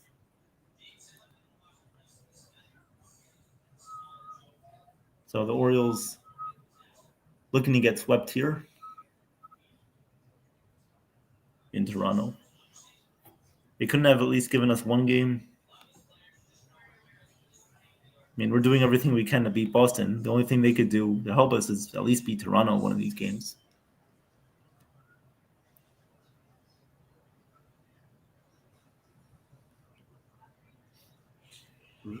Well, to bat is Jimenez.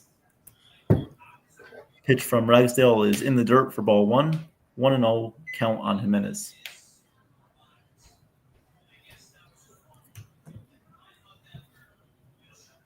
One-0 pitch on the way is a called strike. Count is even out 1-1.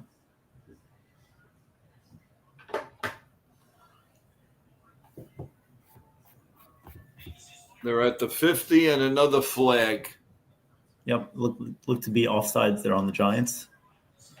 Here comes the pitch, and that one is swung on and missed by Jimenez. So count is now 1-2.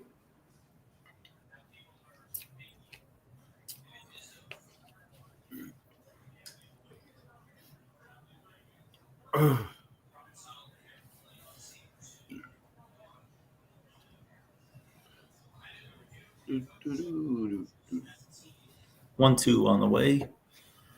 And that one is fouled away again. On plate, count remains 1-2.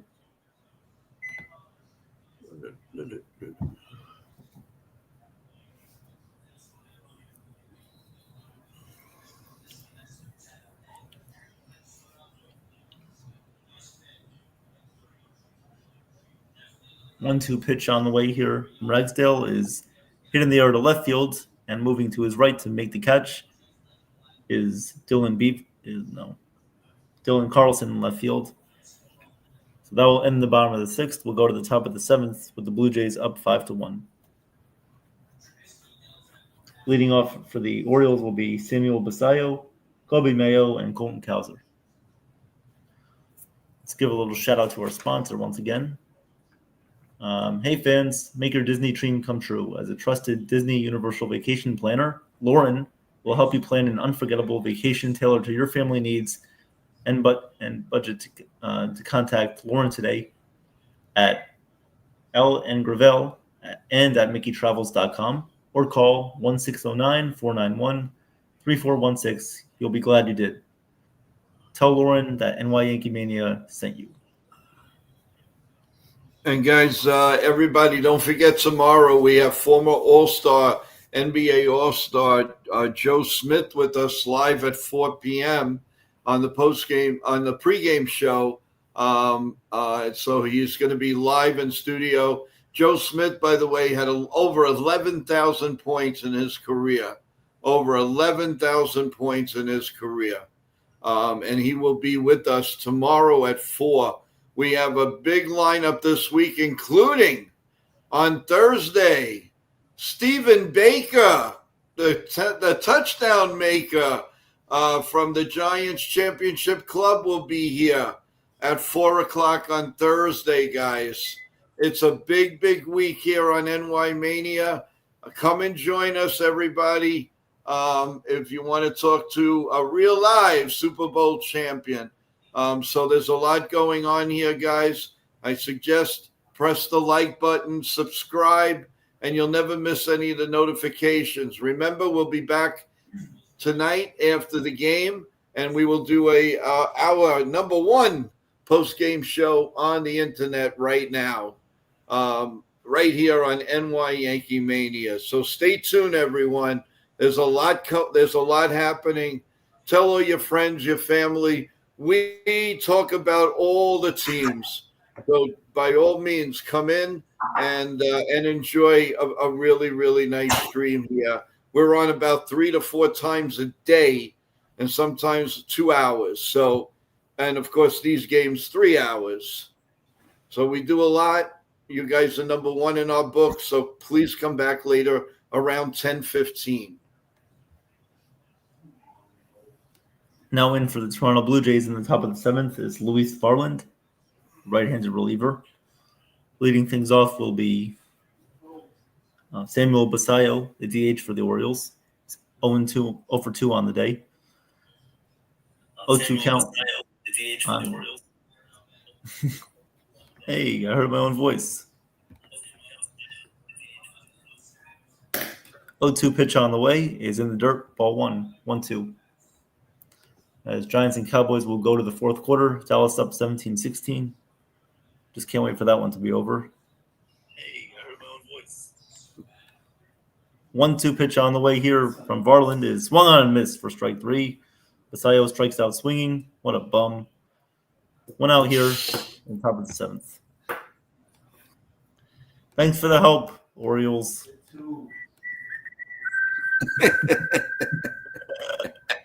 It's so bad the wrong team!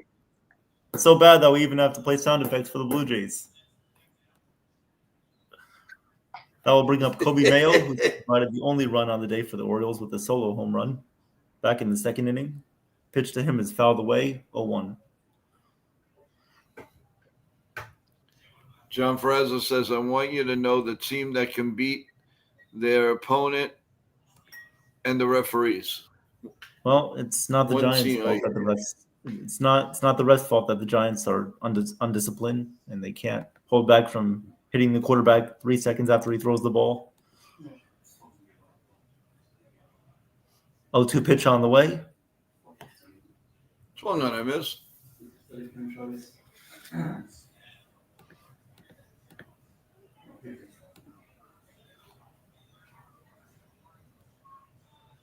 Here comes the 0-2 pitch from Varland to Mayo, and that one is upstairs, 1-2. 1-2. How do you do? Do-do-do-do-do-do-do-do-do. Imagine Alejandro Kirk playing shortstop. Yeah. Nope. I can't even imagine him. I can't even imagine having him over for dinner. I'd rather clothe him than feed him.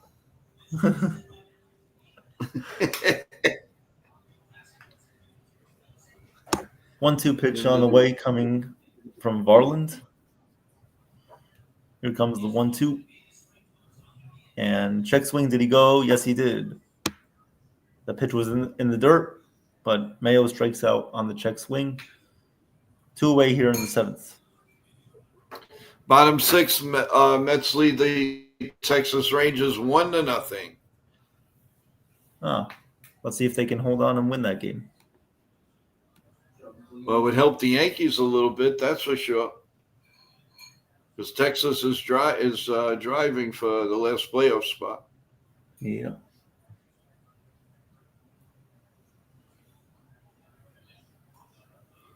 Here comes the pitch, and that one is drilled in the air to left field, and that will be a home run. Home run for Colton Cowser, puts the Orioles on the board once again for their second run of the game. So the Blue Jays still lead 5-2, top of the seventh inning.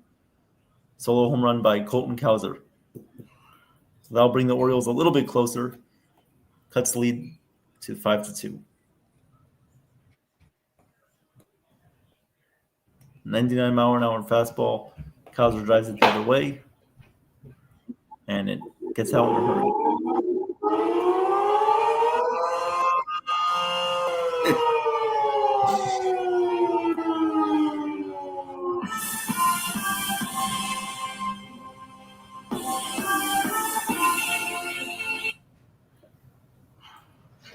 Nimmo just hit a 2-run homer. It is now 3-0 Mets.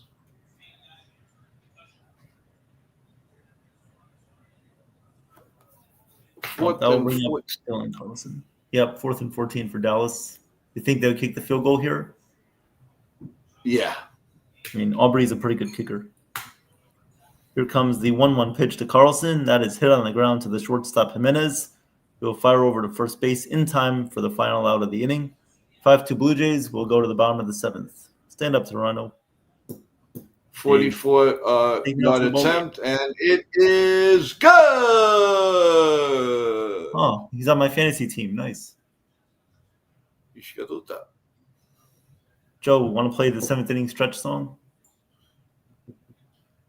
Oh, no, that's still got to be added. Oh, okay. If Ken was here, he would do it. Yeah, no, it's got to be added.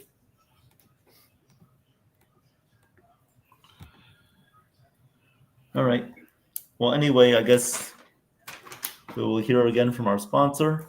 This break in the action is brought to you by A-Mart Market at 1264 Flatbush Avenue in Brooklyn, New York, for the finest produce and everyday needs. Below, the Cowboys lead 20-16 on the Giants. With 5,000 penalties. Yeah. One of the most sloppiest game I've seen in years. It is really bad. You're welcome, Bill O. Thanks for stopping in.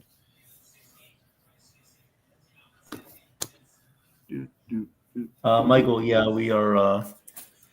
We're not calling every down of the Giants game. We're just giving you guys the updates, the important updates. So we will not be calling the full game. So don't worry, Michael. We won't spoil it for you.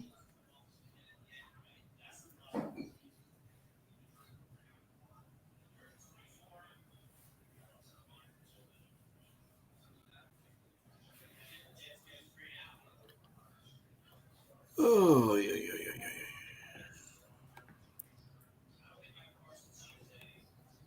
Yeah, Michael, I know. If you're watching on the computer, you could be on different streaming services like Fubo or DirecTV. So we don't want to spoil the game for you. Bottom of the 7th inning here in Toronto. George Springer will lead things off for Toronto.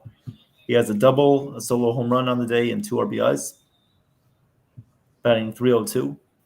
So great game today for him. Here comes the pitch from Ragsdale still in the game to Springer, and that was hit to left field. That will be a base hit, and that will be a one-hopper off the wall.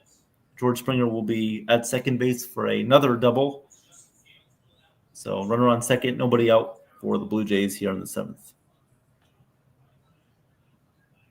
Game of the week next week, Eagles and the Chiefs. Yep, that's coming up in just about 1 hour. Who are you rooting for in there? We know Ken is going to be Kansas City. I'm rooting for Kansas City too, but it doesn't matter if the Eagles win. You're probably rooting for Kansas City too, I bet. Who? Kansas City. Oh, yeah. Yeah. Another flag. Oh. Flag. Well, Nathan Lucas up to bat for Toronto. First pitch to him is inside for ball 1. Lucas had a bunt attempt on, pulled it back for ball 1. Here comes the second pitch, and that one is hit in the air to left field. That will drop in front of Beavers for a base hit. Carlson for a base hit. So runners on the corners, stopping at third with Springer. So the Blue Jays are set up once again. Runners on the corners, nobody out. Yeah, Bill. It's a very frustrating, boring game. The Cowboys Giants. It's really ridiculous. The penalties is going over 300. It's ridiculous. Yeah. Well, up to bat now is Vladimir Guerrero Jr., who is over 3 on the day, looking for his first RBI. Here comes the pitch. That one is outside, ball 1.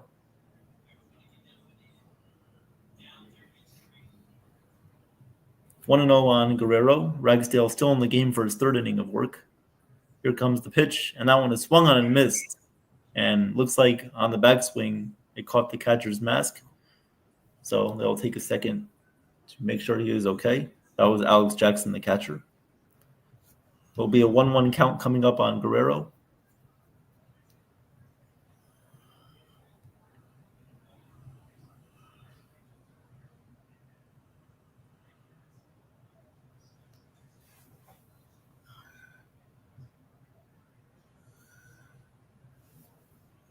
One pitch coming up to Guerrero. Here comes the pitch, and that one is in the dirt, and the count is 2-1. Well, John, nobody's saying that the Cowboys are good, so it doesn't take a rocket scientist. You put both of these two teams in a bird cage, and the bird will fly backwards. 2-1 pitch on the way is down low again, so the count is now 3-1 on Guerrero. Bad spot here for Ragsdale to be in. I bet he'll be coming out of this game very soon. Another flag. This one's on the Cowboys. That has to be on the defense. Yeah. 3-1 pitch is outside, ball 4. So Toronto has the bases loaded now with nobody out in the 7th. Imagine they'll be James. This is the bottom of the 7th? Yes, bottom of the 7th. Yep. Yeah, I know, Bill. You're right. It's disgusting. Boom, boom, boom, boom. So the Orioles are leading Ragsdale in the game. The Giants are going to take the lead now. Is that Jackson Dart? Whoa! Jackson Dart in the game. And huge run there. And he gets to the 1. Ragsdale is still in the game for Baltimore. Warming up for the Blue Jays in their bullpen is Brendan Little and Ryan Barucki. Here comes the first pitch from Ragsdale to Barger, and that is a called strike. Count is 0-1.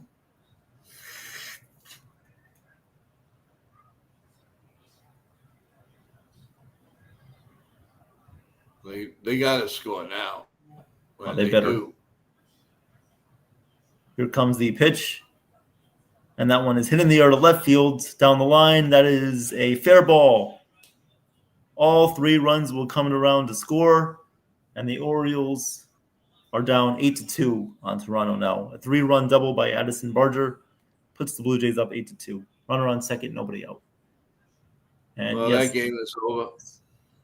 The Giants have just taken the lead on Dallas, 22-10. 22-20. Yes, 22-20. That'll be 23. So penalties coming back to bite both teams in this Ridiculous.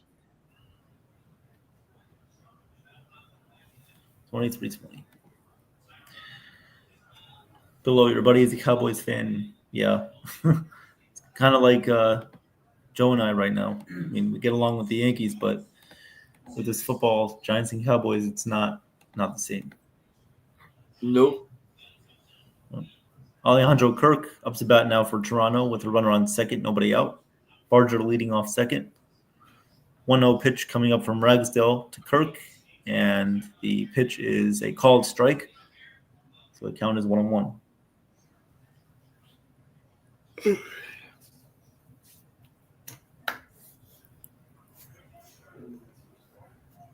1-1 pitch coming up to Kirk. Here is a pitch, and that one is a check swing foul ball outside of first. So the count is now 1-2.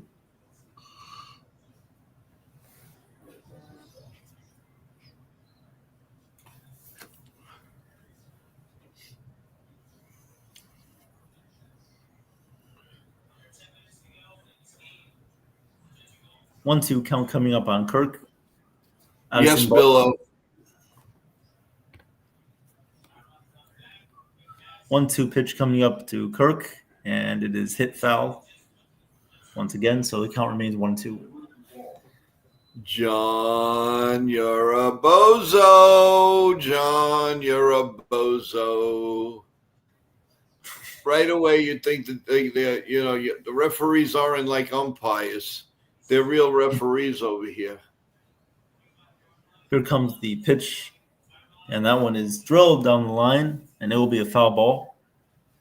So 1-2 count remains on Kirk. Billo, Russell Wilson is still in the game. They just put Jackson Dart in for one play, which they said they would in their game plan. The refs, if the Giants don't do anything stupid, I'm sure the refs won't call a penalty for no reason.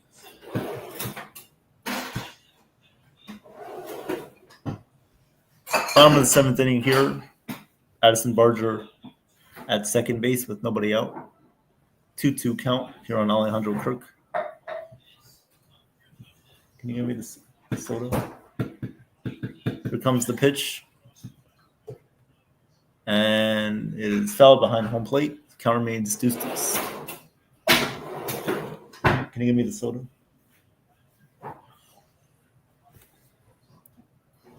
I agree, below. We need to take care of business. No, the one below. Yeah. Thank you. Oh, look. Here comes the pitch as that one is lifted in the air to shallow right field. Coming on as the right fielder, and he can't make the catch, and it goes by him. Jackson Holliday, the second baseman, was backing up the right fielder. Addison Barger is coming around second base. He will score the 9th run of the game for Toronto. RBI single for Alejandro Kirk. Blue Jays lead 9-2. Oh, man. Need a little help from our friends. Not getting any help from our friends today. Nope.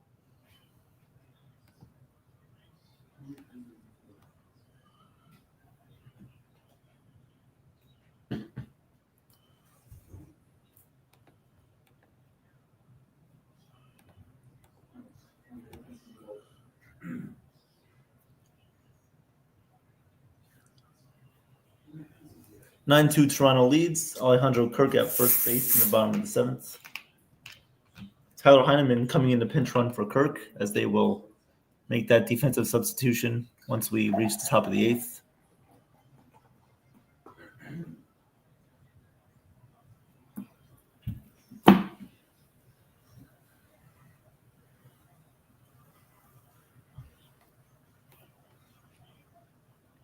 Yes, I agree. The Rays are always playing the Blue Jays tough. They have a good record against Toronto, so hopefully they can help us out a little bit. Get some wins over the Blue Jays for us, as we can hopefully take care of the Twins and the Orioles coming up soon.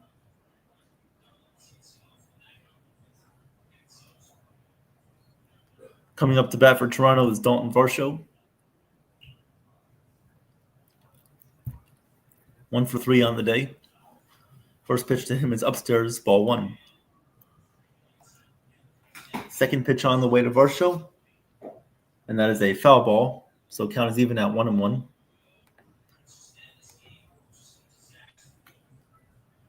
Randy Kirk. 1-1 pitch on the way here from Ragsdale, who's still in the game. Pitch is swung on foul ball. That was a great catch. Oh, wow. Yep. CD Lamb. Cowboys probably. They can only imagine if they kept the other guy. Parsons. Oh, the guy they traded to the what was it, Packers? Yeah, Parsons. Here comes the pitch. As that one is hit to right field, that will be a fair ball inside the line. It goes up against the side corner there, side wall. So there will be runners on second and third with Heineman going to third. Varsho standing up at second base for a double there. So runners on second and third. The Blue Jays are set up once again, up 9-2 in the seventh.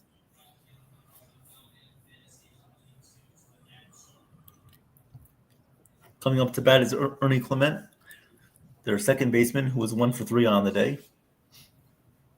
And for some reason, the Orioles are keeping this guy in the game. I guess he's like our Paul Blackburn, pretty much, taking care of some innings here for the Orioles. The pitch to Clement is outside for ball 1. 1-0 count on Ernie Clement. Wow. 2-run double. Pitch on the way is swung on and missed. Ball 1. Strike 1-1. Another flag.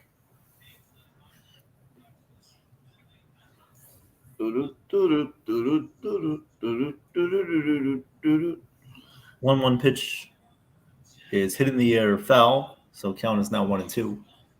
Is it roughing the passer? Oh no, it was illegal contact on the Giants. And it was roughing the passer again. 2 penalties.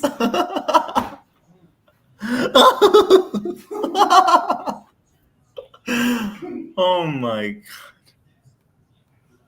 god.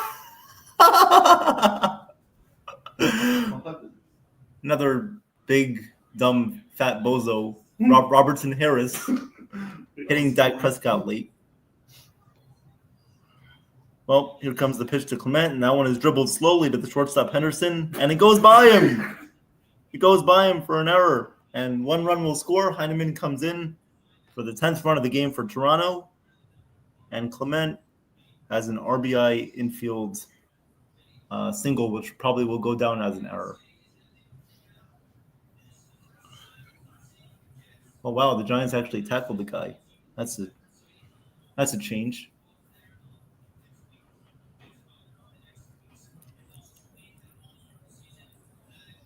So that will bring up Joey Loperfido. Blue Jays still set up with runners on the corners, nobody out. Loperfido is 1 for 3 on the day. Had an RBI double long time ago in this game. Ragsdale's still in the game for Baltimore. This poor guy's going to have his arm fall off. It's only his first appearance, and he's had 68 pitches. He's allowed how many runs? 7 earned runs. 7 earned runs allowed. Not a bad line.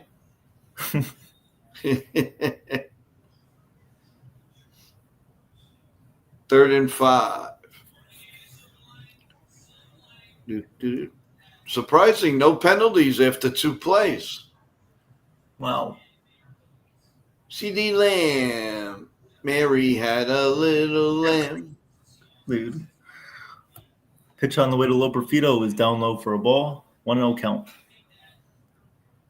Hey. 3rd and 5. And they got it. Here comes the pitch. And that one is grounded up the middle to the second baseman. Holiday to Gunnar Henderson for the first out. No throw to first. So that will bring in another run and an RBI there for Loperfido. 11-2 Toronto. But the Orioles got their first out of the inning. Yay. It's ridiculous. Hey, hallelujah. Hallelujah. Hallelujah. Wow. Here comes Andres Jimenez up to bat.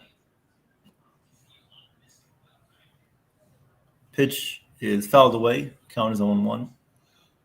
Andres Jimenez had a double, and he scored back in the 3rd inning. Here comes the pitch, and that one is low. Count is even at 1-1. Dallas second and goal in the red zone. They probably won't get anything, and it'll be a field goal. 2 bozos. Here comes the pitch, and that one is grounded back to the pitcher. Hey. Ragsdale flips over to the first baseman for the second out of the inning. Runner on second, 2 outs. Touchdown, Dallas. How about them Cowboys? The former Eagle, Miles Sanders. The Giants will get 75 yards in the first play now. But then there will be a flag. You think this is going to be easy? But then there will be 10 million flags again. Then they'll go back and forth, and end up punting. Because we're the Giants, and we're not very giant. Here's George Springer, 3 for 4 on the day. 2 doubles, a solo home run, 2 runs, and 2 RBIs. Runner on second, 2 outs, 1-0 count here on Springer. Here comes the pitch, as that one is low, 2-0. 2-0. 2-0, and how you do?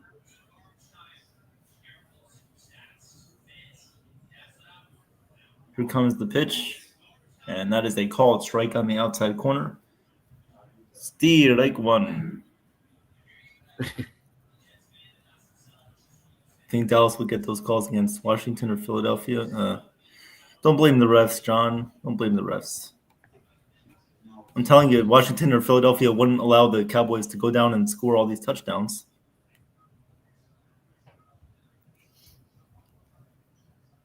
Michael, yeah, I completely agree. The Giants' defensive line was overhyped coming into this year. They have 3 guys who can't really stop the run, who are inconsistent, and they don't play every single down because the defensive coordinator is a total bozo. 3-1 pitch coming up, and that is a called strike, swinging strike on Springer. Here comes the 3-2, as that one is a called strike 3. So hopefully that ends Ragsdale's day, as he gives up 7 earned runs, and Toronto leads 11-2. We'll go to the top of the 8th inning here in Toronto.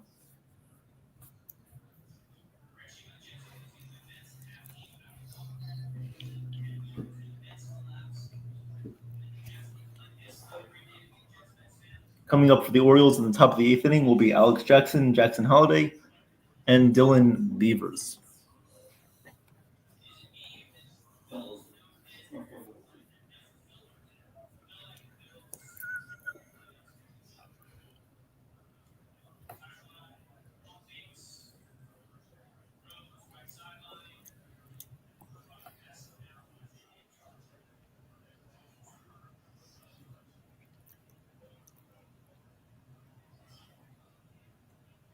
Jets still losing 30-3 against Buffalo. Oh, forget about that one. That one. You could kiss that one goodbye. Yep.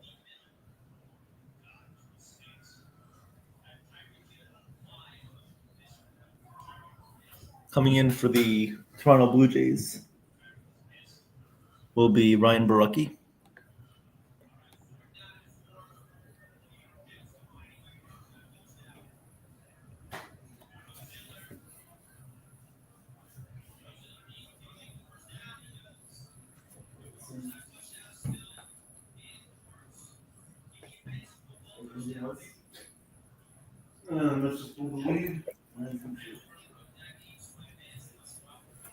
Let's see. And the Rangers just tied the Mets 2-2. Are you serious? Yeah.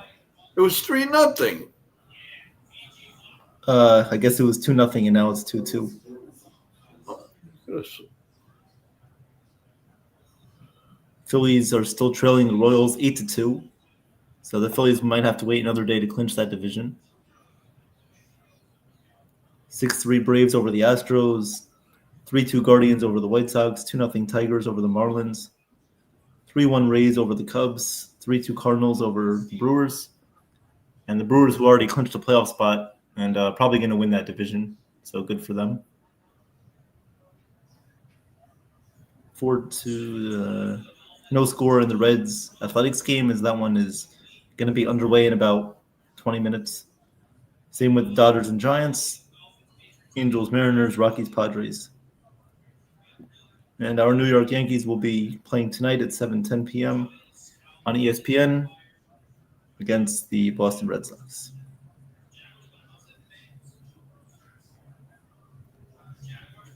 Alex Jackson will lead things off for the Orioles. First pitch to him is a line drive, base hit into center field.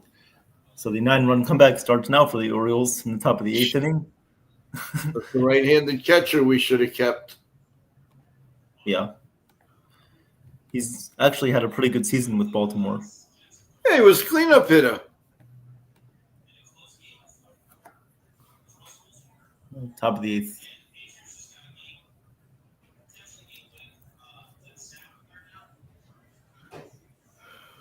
Here comes the pitch on the way from Barucki to Rivera. That is a called strike one. This is Emmanuel Rivera now, replacing Jackson Holiday. So the second pitch to Rivera is outside, ball 1. Count is 1-1.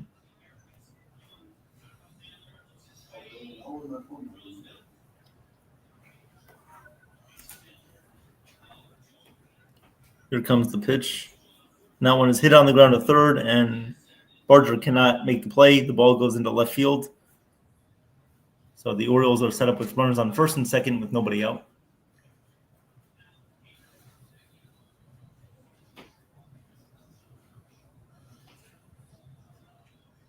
Looks like that just took a bad hop on Barger.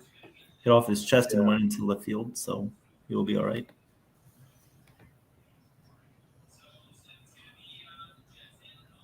Giants driving a little bit here. Yep. Here comes the pitch to Beavers, and that one is low, ball 1. And Jackson Dart back in the game for the Giants. And he slips. Looked like Daniel Jones there. Here comes the 1-0 pitch. And that one is swung on and missed by Beavers. Count is even at 1-1. In the bullpen is Dietrich Enns for the Baltimore Orioles. Might as well just have Bozo the Clown warming up. Pitch is swung on and missed by Beavers, so count is 1-2.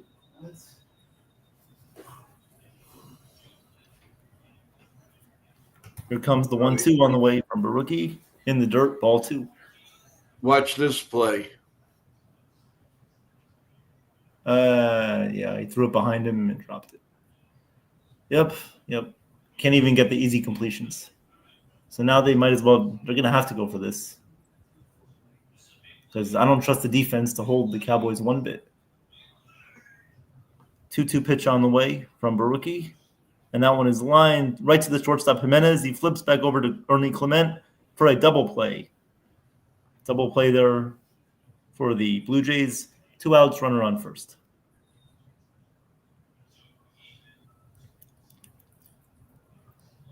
Hit it hard. Unfortunately, it was right where Jimenez was playing. And then he flips over to Clement for the double play. And going for it all. Touchdown. Touchdown, Giants. Dun, dun, dun, dun, dun, dun, dun, dun, dun. Wan'Dale Robinson. Here comes the pitch on the way from Barucki. That is a called strike on Jorge Mateo, who was replacing Gunnar Henderson.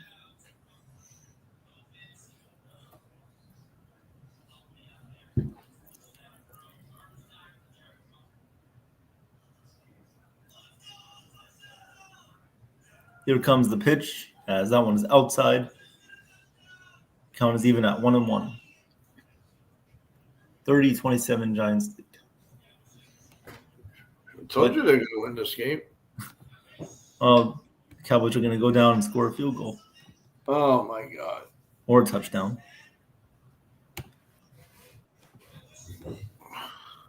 Here comes the pitch.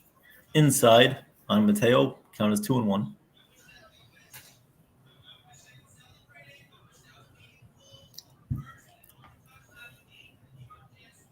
One pitch on the way.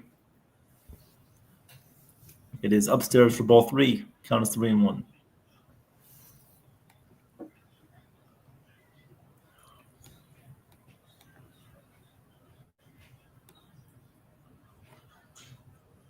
3-2 foul ball.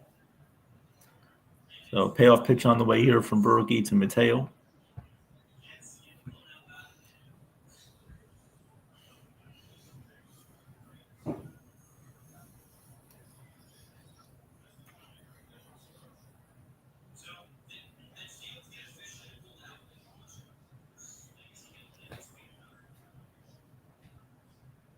Three-two payoff pitch on the way here from Berkey to Mateo. Here comes the pitch, and that is a swing and a miss for strike 3.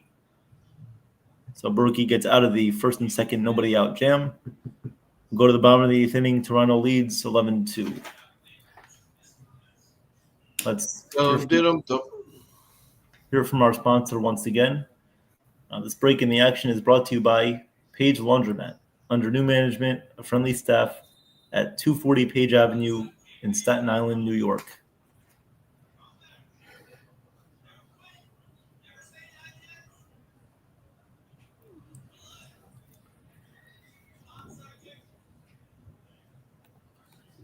Yeah, Michael, I don't have a good feeling the Giants will hold the Cowboys either.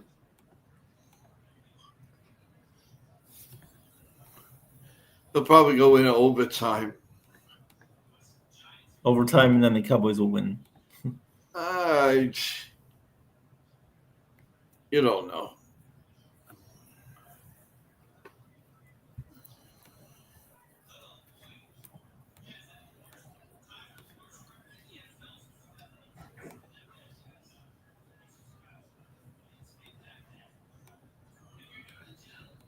Giants.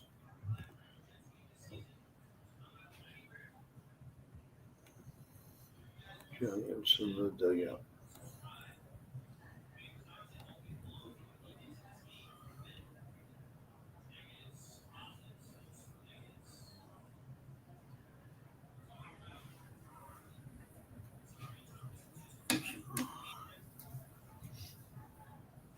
We will go to the top of the 8th inning here.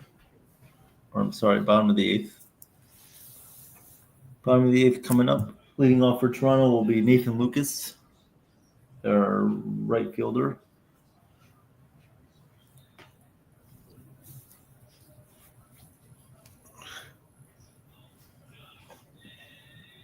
Coming into the game, new pitcher for the Orioles is Luis Vasquez, who is a position player. So he'll just be lobbing it over the plate. And the pitch is grounded to first. And he beats him to the bag at first base. So there's one away here in the bottom of the 8th.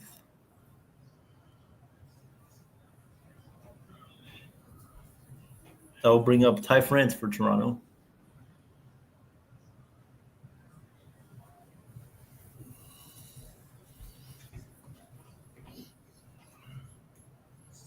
First pitch on the way. 33-mile-per-hour fastball is in there for a strike. 3rd and 4. Pitch on the way. And this is a joke. Goes to the backstop, 1-1. What's going on? 11-2. Oh,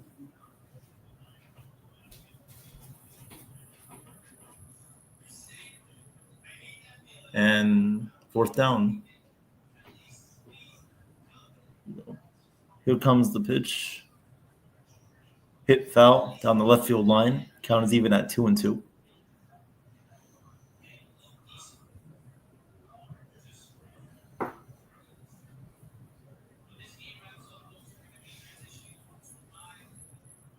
Pitch on the way is hit up the middle.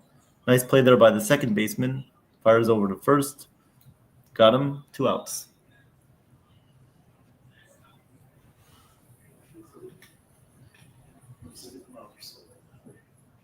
Flag, another flag. Let me guess, on the Giants. I don't know. I think it's on Dallas.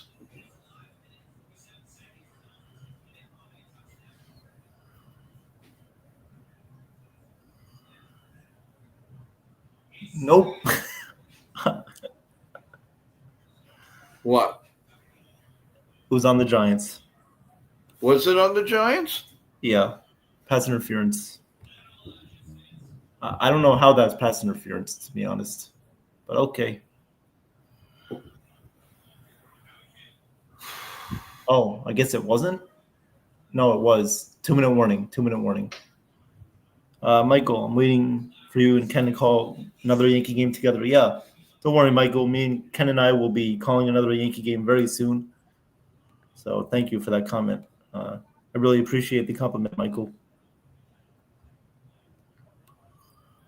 I mean, Ken's been calling all these Yankee games for the whole year now, and I went on his channel once, called a Yankee game, and they won. So I guess that's automatic good luck right there. Do.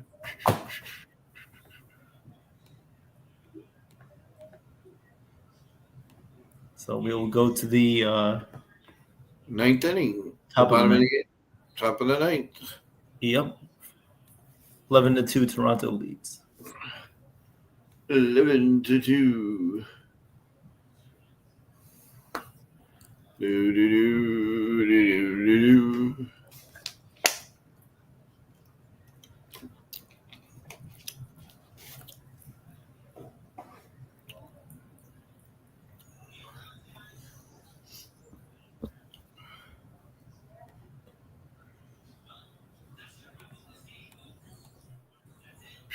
Was it 2:03 to go?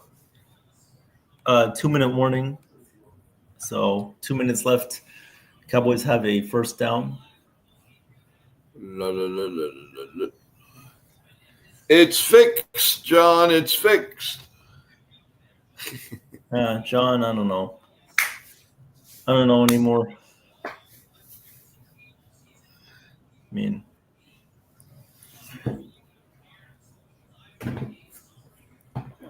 it does seem like the Giants never get the benefit of the doubt when it comes to the officials, but you can't blame them. I mean, they don't give them a reason to benefit the Giants. So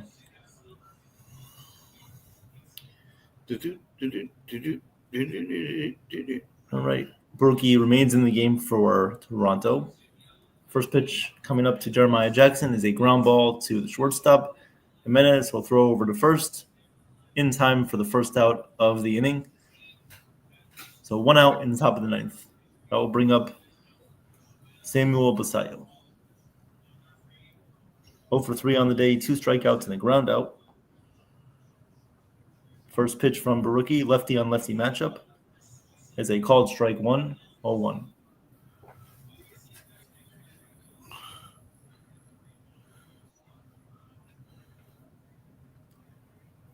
Here comes the pitch on the way, and that is a called strike. 0-2 count on Basallo.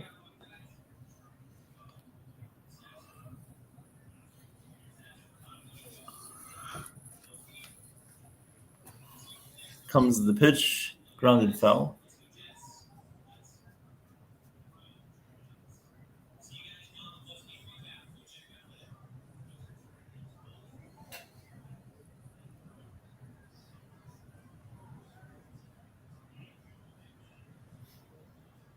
Pitch on the way from Barucki.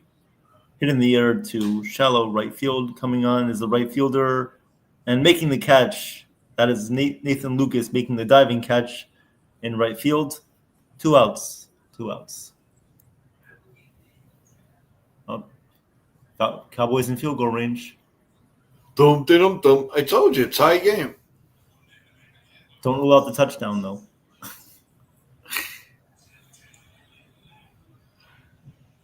As that was George Pickens beating Cordell Flott. 2 outs here in the top of the ninth inning. Toronto 1 out away from sweeping the Orioles. Here comes the pitch. Whoa, in the dirt. Inside for ball 1. Go to the backstop. I mean, just look at this Giants defense. Just no awareness, not covering the receivers, playing zone, no coverage, playing 10 feet off. I mean, just very, very lackadaisical. Oh, they're at the 25. No urgency with this team. Whoa. That was a nice play by Williams. Told you, Joe, don't rule out the touchdown. They're inside the 10-yard line now. 2-1 count here on Kobe Mayo. Here comes the pitch from Berwick. Kobe Mayo. Down low, ball 3-1. 3-1 count.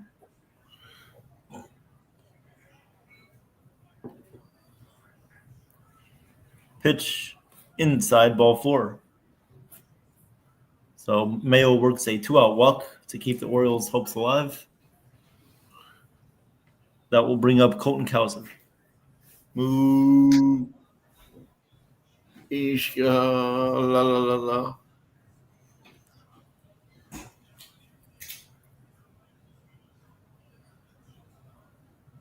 Here comes the first pitch on the way to Cowser. That is a called strike.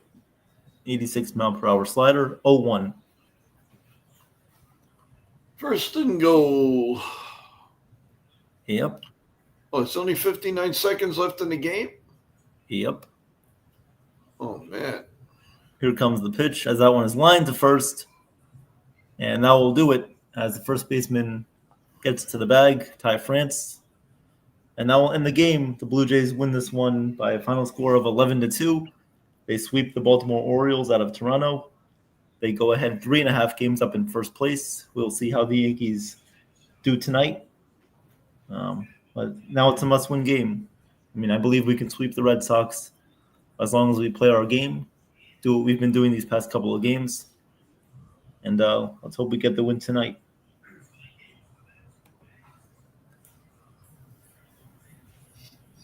Let's call this. Jerry Jones. Let's do the rest of this Giants-Cowboys game. Why not? Yeah, of course. Jerry Jones up there. Yeah. All right. Second and goal here for Dak Prescott. Snap, throws to the end zone. Touchdown, Dallas. That was George Pickens against Paulson Adebo. So the Cowboys will take a most likely 34-30 lead on the Giants, forcing them to score a touchdown with 52 seconds left to go. Hey, you got hair. It's growing back slowly. Giants are going to make me lose all my hair soon. Oh. And here comes the extra point. It is good. And now you see how long 34 seconds is. Yes. Or 52 seconds. This is going to be 3 hours, guys. Get ready. They'll be on with the Yankee game. Let's see. What's up, Damon? How you doing? What's up, T-Road? Hi, Damon. What's cooking? What's cooking, guys? Patriots will most likely – the Patriots are up 33-27 over the Dolphins. 49ers are up 26-21 over the Saints. That is in the fourth quarter. Lions are destroying the Bears 52-21. Ravens up over the Browns 41-17. Jaguars up over the Bengals 27-24, but the Bengals have a second and goal on the Jacksonville 5-yard line in the fourth quarter with 51 seconds. And the Rams have a 33-19 lead over the Titans in the fourth quarter. We'll do a little update on the WNBA as well because they have started their first round of the playoffs today. The Lynx beat the Valkyries by a score of 101-72. And the Atlanta Dream are up over the Indiana Fever 40-33. That game is at halftime. Coming up at 5 o'clock will be the New York Liberty against the Phoenix Mercury. And then at 10 o'clock tonight, we will have the Seattle Storm and the Las Vegas Aces.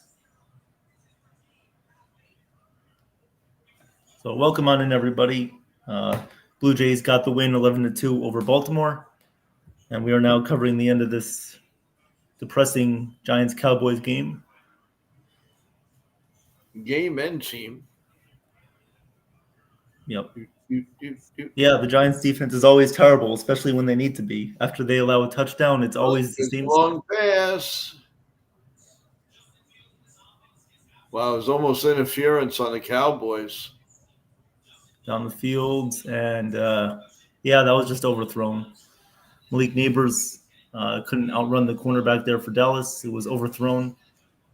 So incomplete, 2nd and 10 for the Giants. Russell Wilson has 385 yards, 2 touchdowns today. One to Malik Neighbors and the other one to Wan'Dale Robinson. He's had a good game, but the defense has not shown up once again. Patriots won. Nice. 41 seconds left. Giants have the ball at their own 36-yard line. Whoa, he got free. Russell Wilson in shotgun. Takes the That's snap, good drops play. back, looks to his left, and he will scramble, and he will pick up a lot of yards here past midfield, and he will slide down in Dallas territory with 32 seconds left. 1st and 10, Giants lead. They need a touchdown here. The Cowboys are up 34-30, so the Giants do indeed need a touchdown to take the lead. So can't play for the field goal. And they still might get it. Yep. Everybody new to the stream, please think about subscribing and press the like button. We'd really appreciate it. And remember, everyone, we will be here for the Yankee post game as soon as the game is over. We are the best in the business on the internet. So by all means, come back right after the game, and we'll have guests. We'll have all kinds of goodies for you, and hopefully a happy Yankee recap. Yes. 33 seconds left. 1st and 10. Giants have the ball at the Dallas 48-yard line. Russell Wilson shotgun, 3 receivers. Oh, what a play! Here comes What a play! I told you. Deep touchdown. Russell Wilson to Malik Neighbors. An amazing throw by Russell Wilson past 2 Dallas Now, defenders. do you believe me? Do you believe me now? This game is I even did it to you, my- Giants. Didn't I not tell you he was going to throw a bomb and catch it? You were right. You were right. It was the moon ball. Am I ever wrong? Nope. So there's 25 seconds left. The Giants have taken a 36-34 lead. They'll kick the extra point, try to go up by 3, but Dallas still has all 3 timeouts and 25 seconds Oh, left. come on. They're not coming back. The Jays' magic number is 5 to clinch the division. Okay. Hey, And the extra point is good by Graham Gano. The Giants are up 37-34. wow. Yeah, Michael, I mean, we can't be too confident right now. I mean, yeah, they scored a touchdown, but as you know, Nobody Giants gives me defense. any credit. Nobody gives me any credit. Did I not tell you? I mean, I told you that the Cowboys would score before. I mean, I know you're always right. I know, but we go back and forth here. We go into we know these two teams. I felt it. I felt it. That's why I'm saying I was laughing. I'm laughing at all the giant, this, that. I knew this was going to happen. That might be the play of the year for them. They might win like 3-4 in a row now. They play the Chiefs next week, so I don't think so. But I will say the offensive line has been a lot better ever since they took out the guy who made 5 penalties in the first drive of the game.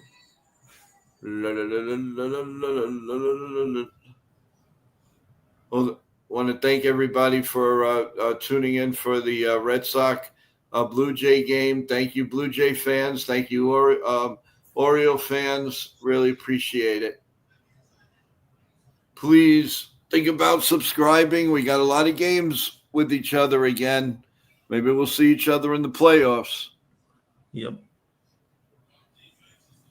As the Bengals have taken a 31-27 lead over Jacksonville in the fourth quarter. So after Joe Burrow went down, they found a way to come back and win that game. So you got to watch a Giant game with me, Evan. Yeah. I'll tell you what's going to happen. Yeah. 19 seconds left. Dallas has the ball. Aubrey is a very good field goal kicker, so they should just get past midfield and they'll be able to kick the field goal, tie the game. 37-34 Giants lead. 19 Oh, he seconds. just got hit. Here comes the snap. Prescott drops back, and he throws, and he got hit, and that is a incomplete pass. 14 seconds left.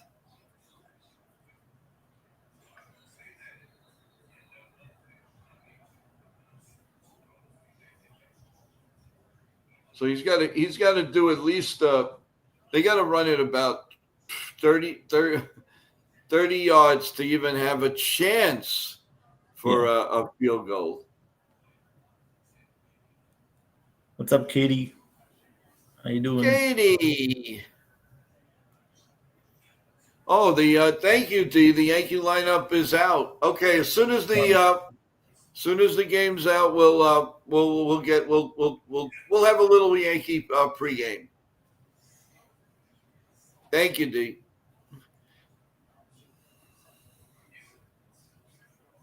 And it looks like they were reviewing this for a fumble, but it looked like Prescott's arm was going forward. It should be an incomplete pass, and it is. 2nd and 10. Dallas has the ball on their own 33-yard line. They're at the 50 now. Oh, Joe, you're a little bit ahead of me, just so you know. So,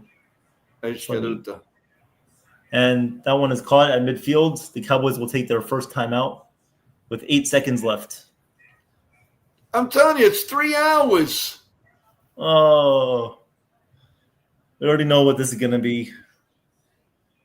Oh, would you stop? Let's get this Yankee lineup out.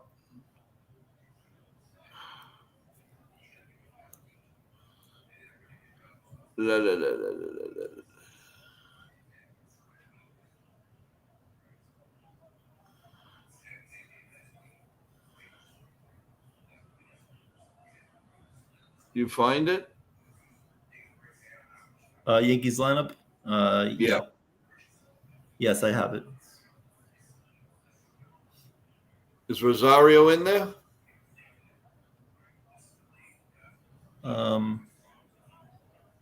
Rosario is not. Yeah, he's in there. Yep, playing third base tonight. I'm not crazy about that because of his errors. Yeah. But I'm happy he's in the lineup. Yep. So the Cowboys, 5 seconds left. They'll be kicking the field goal here, I imagine, with 5 seconds left. How's he going to hit that? What is it, 100 feet? Might be like 60 yards. 64 yards. That ain't going through. We'll see. We'll see. Imagine his shoes fall off.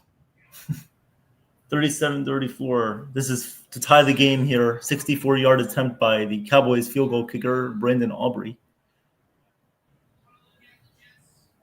Here comes the kick. It is up. God. And it is good. Kick is good. 64-yard field goal. This only happens to the Giants. Tie game. 37-37. We'll go to 64 yards.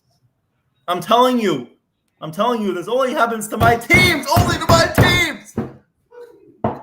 Fucking Jake Elliott had a 60-yard field goal in Philadelphia in 2018, and you couldn't win that game, and now you're up 37-34. You couldn't even hold the lead.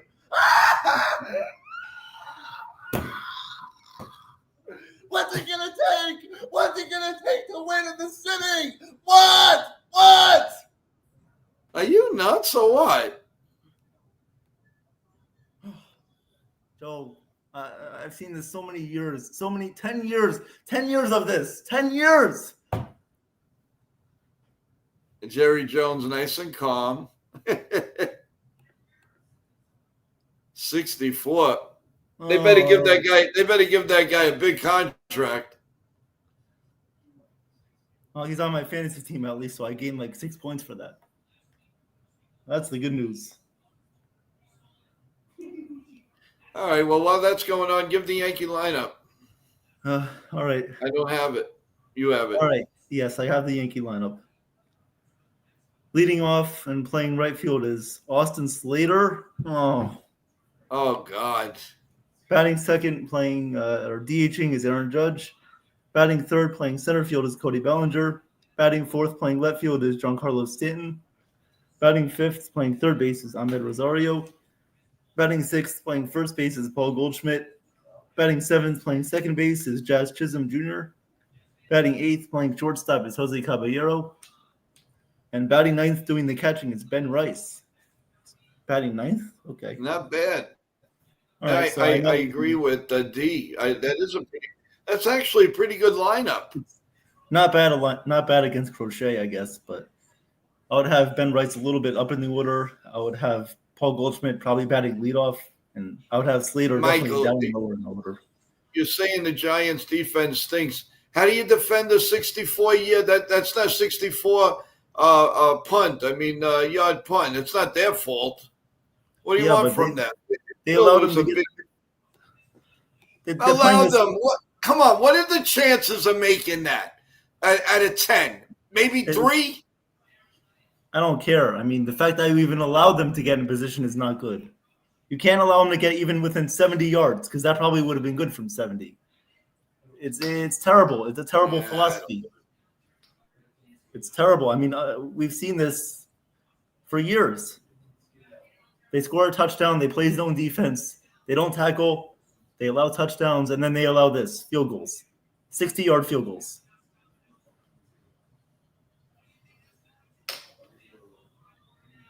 I want Brian Daboll has to be fired. Has to be fired.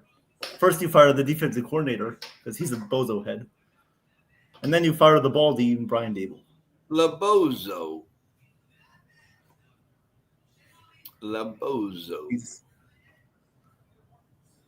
When he was a good coach, he was actually fat. And now he's like pretty skinny. And then he got fat again, and he's still bad. All right, let's give some of these final scores. NFL update. Rams lead. The Rams beat the Titans 33-19. The Bengals came back to beat the Jaguars 31-27. Ravens destroyed the Browns 41-17. Bills defeated the Jets 30-10. Patriots defeated the Dolphins 33-27. Saints defeated the 49ers defeated the Saints 26-21. The Lions destroyed the Bears 52-21. And the Seahawks outlasted the Steelers 31-17. Underway right now, we have the Denver Broncos against the Indianapolis Colts. The Colts lead that one 3-0 in the first quarter. And the Panthers and the Cardinals right now are underway in Glendale, Arizona. The Cardinals lead 7-0 first quarter. Coming up in about 5 minutes will be the Eagles and the Chiefs Super Bowl rematch in Kansas City. And then coming up later tonight, 8:20 Eastern Standard Time, will be the Falcons and the Vikings. Overtime is just underway here in Dallas. Cowboys will receive the ball first. Another flag. They will return it to the 34-yard line, but there is a flag on the play.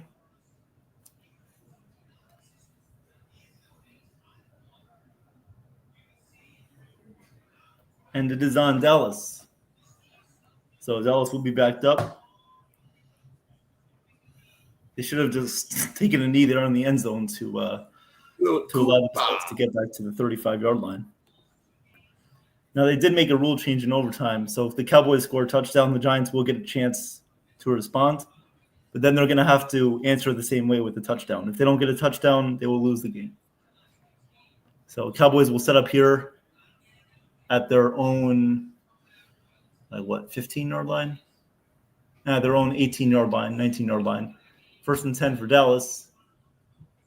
And here, Dak takes the snap, rolls out, fires to CeeDee Lamb. That will be a gain of about 7 yards there on first down. So 2nd and 3 coming up for the Cowboys. 9:45 left to go in overtime. If the overtime clock runs out without any points scored, there will be a tie game. So we'll end up with a tie. 2nd and 2 from the Dallas 28-yard line. Prescott in shotgun takes the snap, hands the ball off to Javonte Williams. He will go forward for a gain of about 4 yards and a first down there for Dallas. So the clock keeps on moving. Dak Prescott is 35 of 48 for 317 yards, 2 touchdowns, and an interception. 9:10 left to go in overtime. The new Cowboys head coach, Brian Schottenheimer, calling the plays. Brian Daboll very confused, not knowing what to do. Here comes the snap. Prescott fakes the pitch out to the running back. He will look and fire back to the running back, Javonte Williams, perpendicular to the line of scrimmage, and he will go for a first down past the first down marker. First down, Dallas. Clock keeps on running.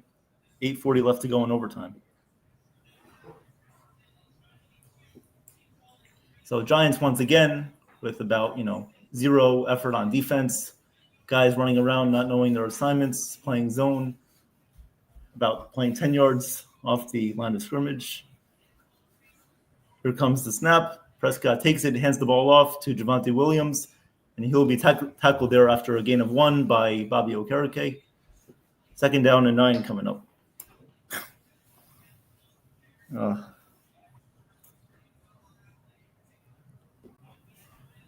8 minutes left to go in overtime. Second and 9 for Dallas.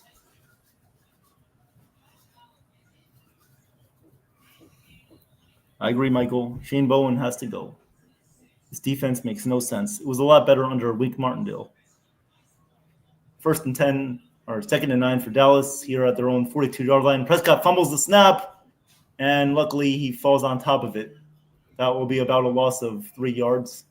So 3rd and 12 coming up for Dallas. Wow, big mistake. You don't want to be backed up anywhere. Because if the Giants get the ball without the Cowboys scoring, they will just need a field goal to win the game.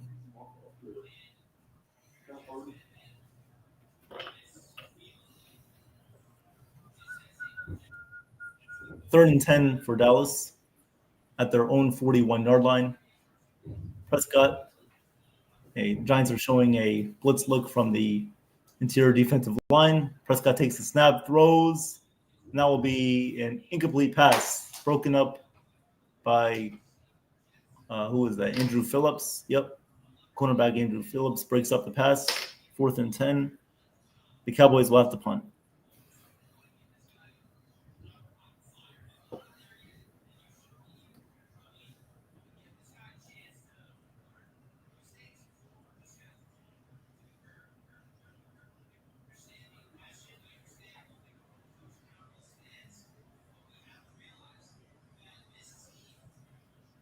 Cowboys will punt. The kick is underway. And fielding it there will be Gunnar Olszewski at the 5-yard line. He will go ahead to about the 14-yard line. A gain of 9 on the return. Giants will have 1st and 10 at their own 14-yard line. They will just need a field goal to win the game. So will the Giants and Russell Wilson find a way to win this game, go 1-1 on the year? We'll find out.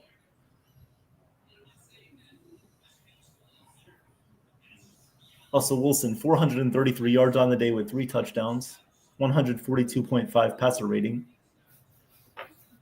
QBR. 6:46 left to go in overtime. Russell Wilson and the Giants setting up at their own 14-yard line.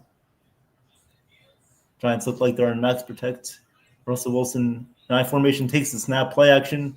Look to the left. He will fire near the sideline. That is caught by Malik Neighbors for a first down. He will get out of bounds. So first down, Giants.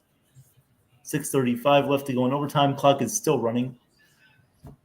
And Cowboys defense looks like they're doing the same as the Giants defense did. Not playing man coverage, which interesting philosophy. I don't know why they would be so far off the receivers at this point. I mean, it's overtime. If I were them, I would find a way to try to blitz the Giants. Here comes the snap, and Wilson fires it over to Neighbors near the left sideline, and he will get down for about a gain of 7. 2nd and 3 coming up for the Giants. Clock is just under 6 minutes remaining here in overtime. 2nd and 3 for the Giants at their own almost 30-yard line. 35-yard line. Russell Wilson in shotgun. Tight end line up to his right, running back on his left. Wilson takes a snap. And that one is battled away, I guess. That one was batted away, or yeah. I don't think it was a fumble. I think it was just batted away by the defensive lineman. So third down coming up. Yep. Looked like he was. It Fell wasn't out hit. of his hand. He lost the ball while releasing the ball. It fell out of his hand, but it will count as an incomplete pass because his arm motion was going forward as he was releasing the ball. So Giants will have now. Oh, that was technically, I guess they ruled it a fumble. So 3rd and 17 now for the Giants. As Wilson will fire a deep pass, and that is incomplete. Incomplete. Looking for Wan'Dale Robinson. It will end up incomplete. 4th and 17. The Giants will now punt back to Dallas with about 5 minutes remaining in overtime. Oh, won't they go for the field goal?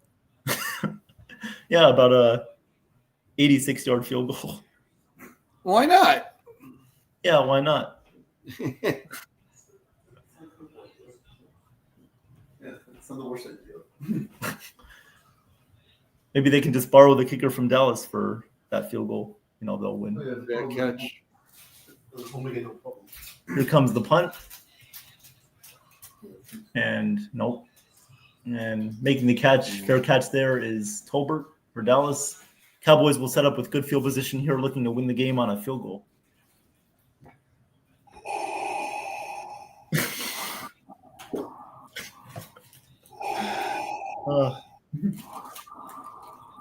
I had a Jay Banksy crush up. Okay, yeah. Totally fair. Jay Banksy crush up.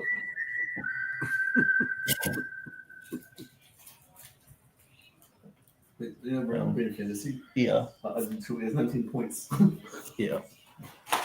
37-37 here, 4:52 left to go in overtime. Cowboys set up at their own 38-yard line. Prescott takes the snap, fake play action pass, and he is sacked. That will be about a loss of 12 yards there. Didn't I tell you this game is going to go until the Yankees play? Well, you basically can't because if the time runs out, then it will be a tie game. Oh, it's only what? I thought they played to the end. Well, they play until the end of overtime, but if there's no score after overtime, then it ends up as Is a it tie. just one quarter? I thought it was. Oh, okay. Yeah, it's just one. I forgot about that. 2nd and 18 for Dallas. Prescott lined up in shotgun, takes a snap, drops back, has time, locates, fires to the left sideline. That is caught, and breaking his tackle there, George Pickens. He will go forward. That will be a first down, or very close to the first down It's marker. a flag. Flag on the play. We'll see who this is on. Pass interference on the Cowboys. I told you this game's going to go till 7 o'clock. You don't believe me. I mean, it technically can't. I know. But with all the stoppage and plays, penalties, timeouts, yeah, I could.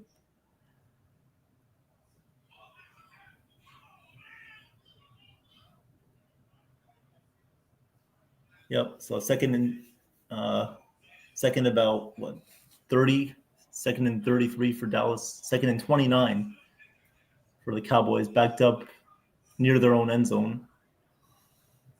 Yeah, I got a sneaky feeling it's going to be intercepted. Okay. 2nd and 29 for Dallas. Whoa. That was a sneaky play. And they will hand the ball off here to the running back. Javonte Williams breaks about 5 tackles. And he gets most of the yardage back. So it's about, almost a 20-yard gain for Dallas. It will be about 3rd and maybe 12 for the Cowboys. Like, the Giants can't tackle for the life of them. Like, you had like 3 guys there and you couldn't even bring him down.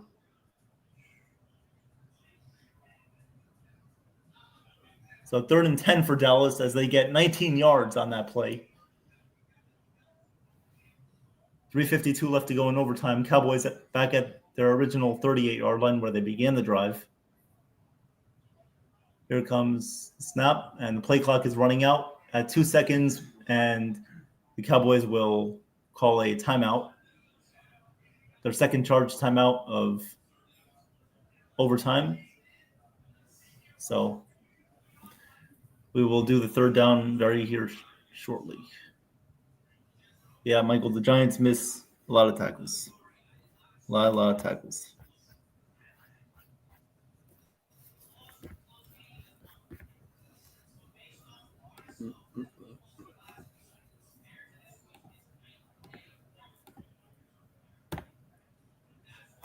.352 left to go in overtime, 37-37. Third down and 10 for Dallas at their own 38-yard line. Cowboys have one timeout left. Giants have two.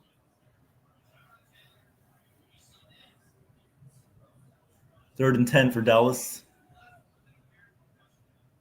Third and 10, Dallas. Prescott takes a snap, throws over. That is caught by Pickens, and he will not escape the tackle there by Andrew Phillips. But that was Tolbert, I think. So fourth down for Dallas. They might The one end good up.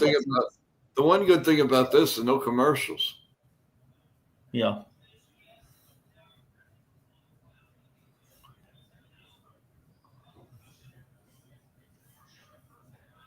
So the Cowboys will end up punting this one back to the Giants.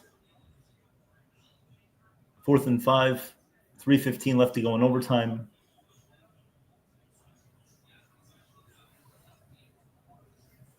Gunnar Olszewski lined up to receive the punt.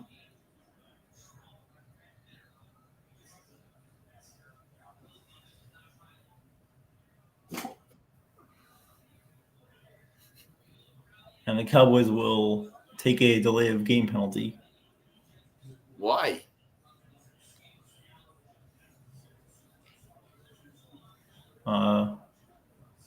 Or not. I don't know. I don't know what happened there. Did they take a timeout? No, Watch they them didn't. fake. I think they did take a 5-yard penalty.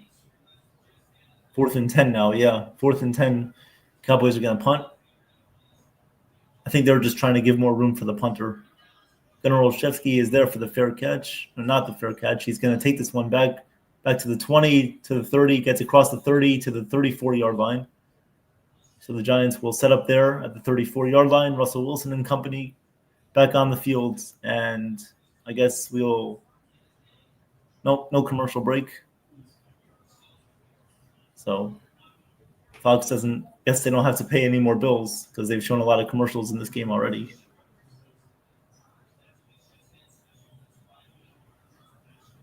He's got a lot of yardage. Yeah. Wow. A lot of deep passes, and when they're completed, he actually deserves to win the game. Yeah. Giants have the ball at the Cowboys' at their own 34-yard line.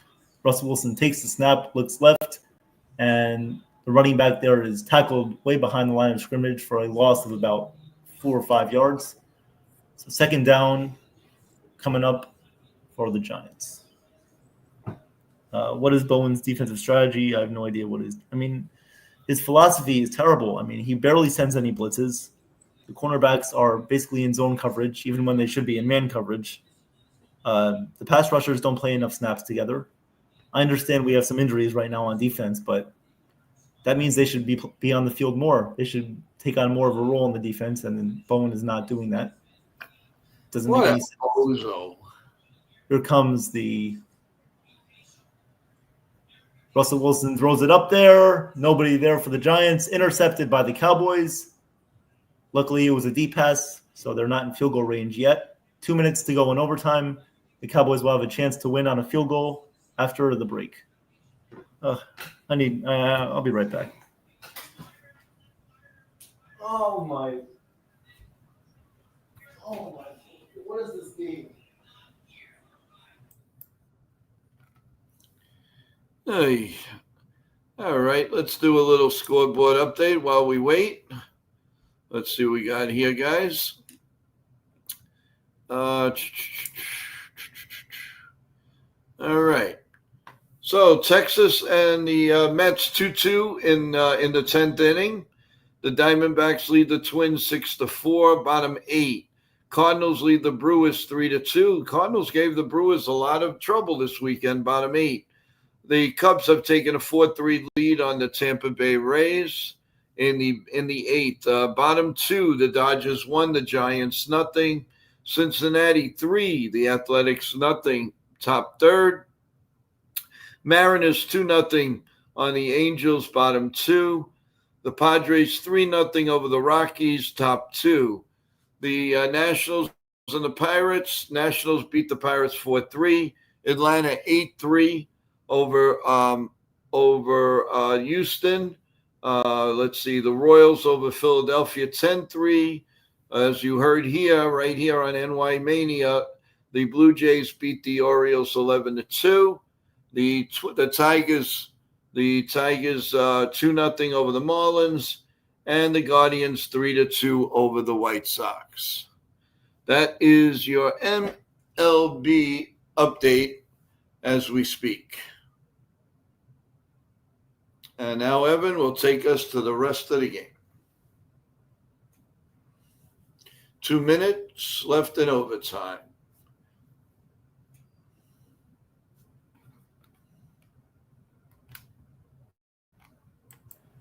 Or at least Giants fans' sanities. Dallas set up at their own 30-yard line here. Dak Prescott in shotgun will take the snap, drop back, looks. He fires deep down the field, and that one is caught by George Pickens. Inbounds. He is down in Giants territory. That should be enough for a field goal, but there's 1:45 left, so Dallas still has a chance to gain even more yards here. George Pickens and CeeDee Lamb run a crossing route there near midfield. And Paulson Adebo gets lost in the sauce. He got lost in Joe's sauce. George Pickens, big gain there for Dallas. Yeah, Michael, I feel you. I'm mentally drained too. 37-37, 1:18 left to go. Dallas hand the balls off, and Javonte Williams gets about 1 yard there. So 1 timeout left for Dallas, 1 minute to go. So I imagine they won't call any more timeouts before they call on their field goal kicker to attempt to win the game.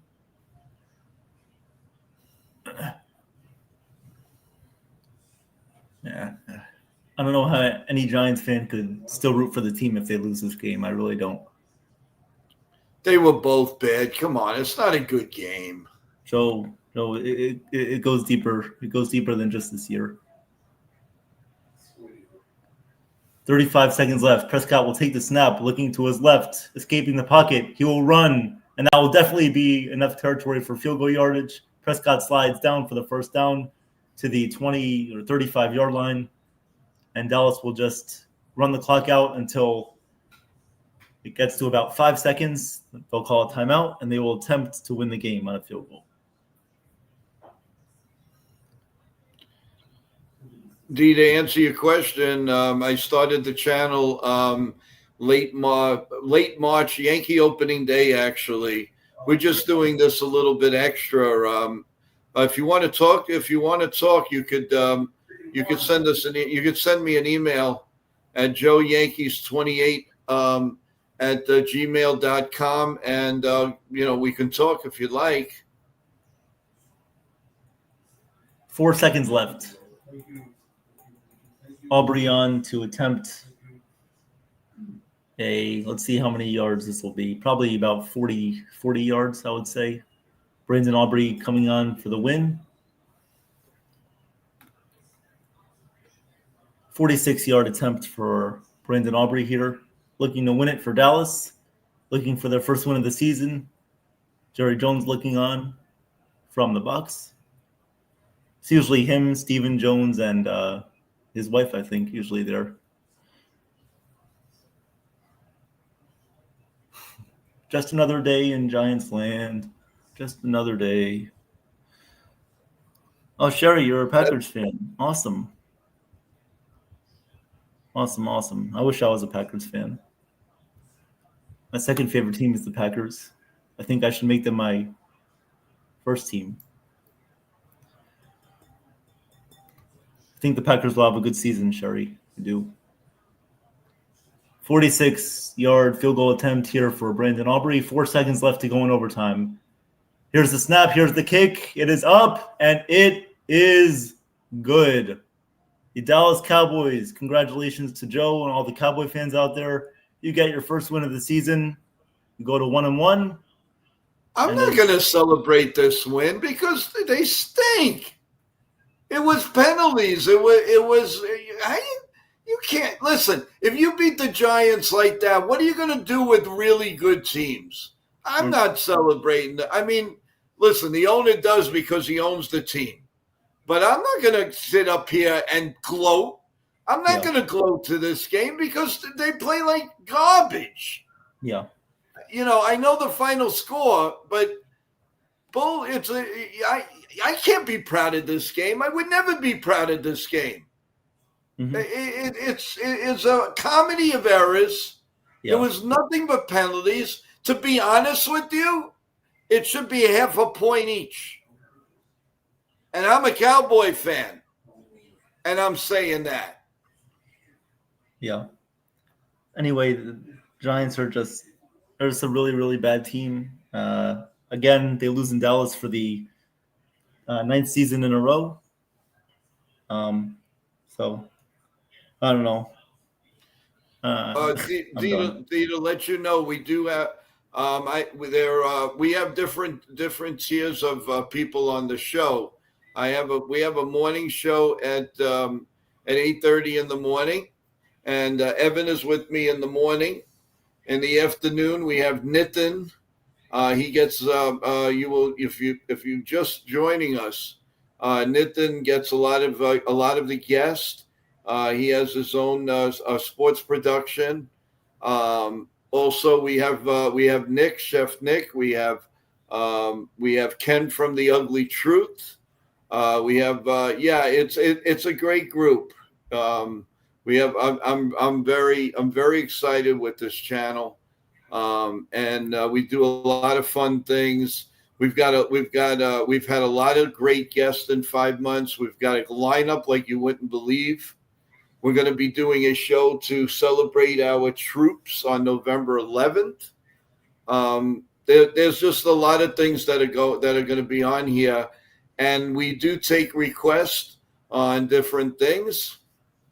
We also, when we are on the verge of 500 subs, when we get that, we're going to have a contest. We're going to have a contest. 3 tiers. Third prize wins $25. Second prize wins $50, and the first prize winner will get $100 immediately following the show. Download Zelle or Venmo, and the winners will get the money right away. We've given out a couple of prizes already that way, and everybody loves it. It's a lot easier. You don't have to deal with the mail, and it's a lot safer. So we're going to be doing that. We're also planning a very, very big get together. We're going to do we're going to raise money for different charities like cancer research and all. We're going to have a big softball, baseball game. We're working possibly with Lindsay Berra, Yogi Berra's granddaughter. And we have a lot of guests. We're going to be calling basketball games, football games, of course, or Yankees and everything with the Yankees. There's just a lot going on, guys. So I mean, we do have a chance here, to discuss it. So this is a good time when all new people are coming in here. We are a Yankee channel, but we talk about everything. And everybody's welcome. This is a family chat. We've had a couple of hundred people that have always been steady with us, and everybody rules. Everybody rules. And we stay ahead of the curve. We tell you like it is. We tell you what we're going to have, what we're going to do. I don't hold anything back. If we can do it, we do it. If we can't do it, we'll do it another day. And the only thing we won't do is lie to anybody. We don't do trades, and we were on for the trade deadline. I made him a point. We were on almost 10 hours. 10 hours. And we went through every trade. We went through every slow period. I had former baseball players come on that day. we had a lot of things going on. Everything takes time, but we get it. I get it done. We have 3-4 shows a day. I do the morning show at 8:30. It's called Coffee Bagels, pancakes, Lavazza coffee, pancakes, omelets, whatever. Yankee talk, Yankee recap, Yankee guest, all kinds of good stuff. Then we do a pregame. The pregame usually is at 4:00 when the Yankees play at 7:05. Then sometimes we'll do the game, or Ken from The Ugly Truth will do the game. And then from there, we come back here and we do a post-game show with about 3 or 4 of my co-hosts. I, as a matter of fact, I can put on the bottom for everyone, meet our staff. And there you see we have Nitin from NR Sports. We have Ken from The Ugly Truth. We have George from Swinging from the Fences. We have Ben from the Sports Pod.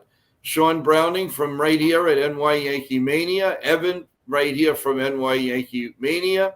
Chef Nick has just joined us. He's very knowledgeable, and he's a Yankee Mania. But of course, we thank you. We thank everybody participating in the chat. You are our rock, and we're the ones that and everything that you send, we answer. Anything that you send in the email. If you have a suggestion on there, I work I work around the clock. We have some private sponsors. We're doing everything we possibly can, and I'm very proud of my staff. I am really, really proud of my staff. Quick background. I worked in Madison Square Garden as a tour director. I was also security. I also had a Yankee Mania show a few years back, and I worked with some really great people. And the Yankees worked very well with me. So I've been all around. I've done a little TV. I've done all of that, and when they approached me about doing a podcast, I couldn't resist, and I absolutely love it. So that's the base of the background here, and we have tremendous guests. Whenever we have we just had a actress that was on The Sopranos, and she was in The Wrestler, and she's a big artist, and she's a filmmaker, Caterina Amicio. She was just on. You look her up. She's an amazing woman, a cancer survivor. So she was just on. We had a CEO, MJ Perdone. She puts together all kinds of golf events, cricket, basketball, very close with the NBA and all of that. So we've had that. We've had Jabba Chamberlain of the Yankees. We've had Billy Sample of the Yankees. So we've had some pretty good Yankees. And this week we hit the jackpot. Tomorrow we're going to have the Big Bananas, who are at Yankee Stadium. Last night drew 49,000 people. We're going to have the dancing umpire on Thursday. We're going to have ex-Giant, a Super Bowl champion, Stephen Baker, the touchdown maker. So there's just so many things going on here, and we're dedicated to you, the fans. It's all about you, not about us. You'll never hear us say me, I. It's we. So, it was a great time to do a little segment on this again, because you guys always have to know that you come first. Nobody comes first than you. And that's true with every one of my co-hosts. You worked at Madison Square Garden, D? Oh my God.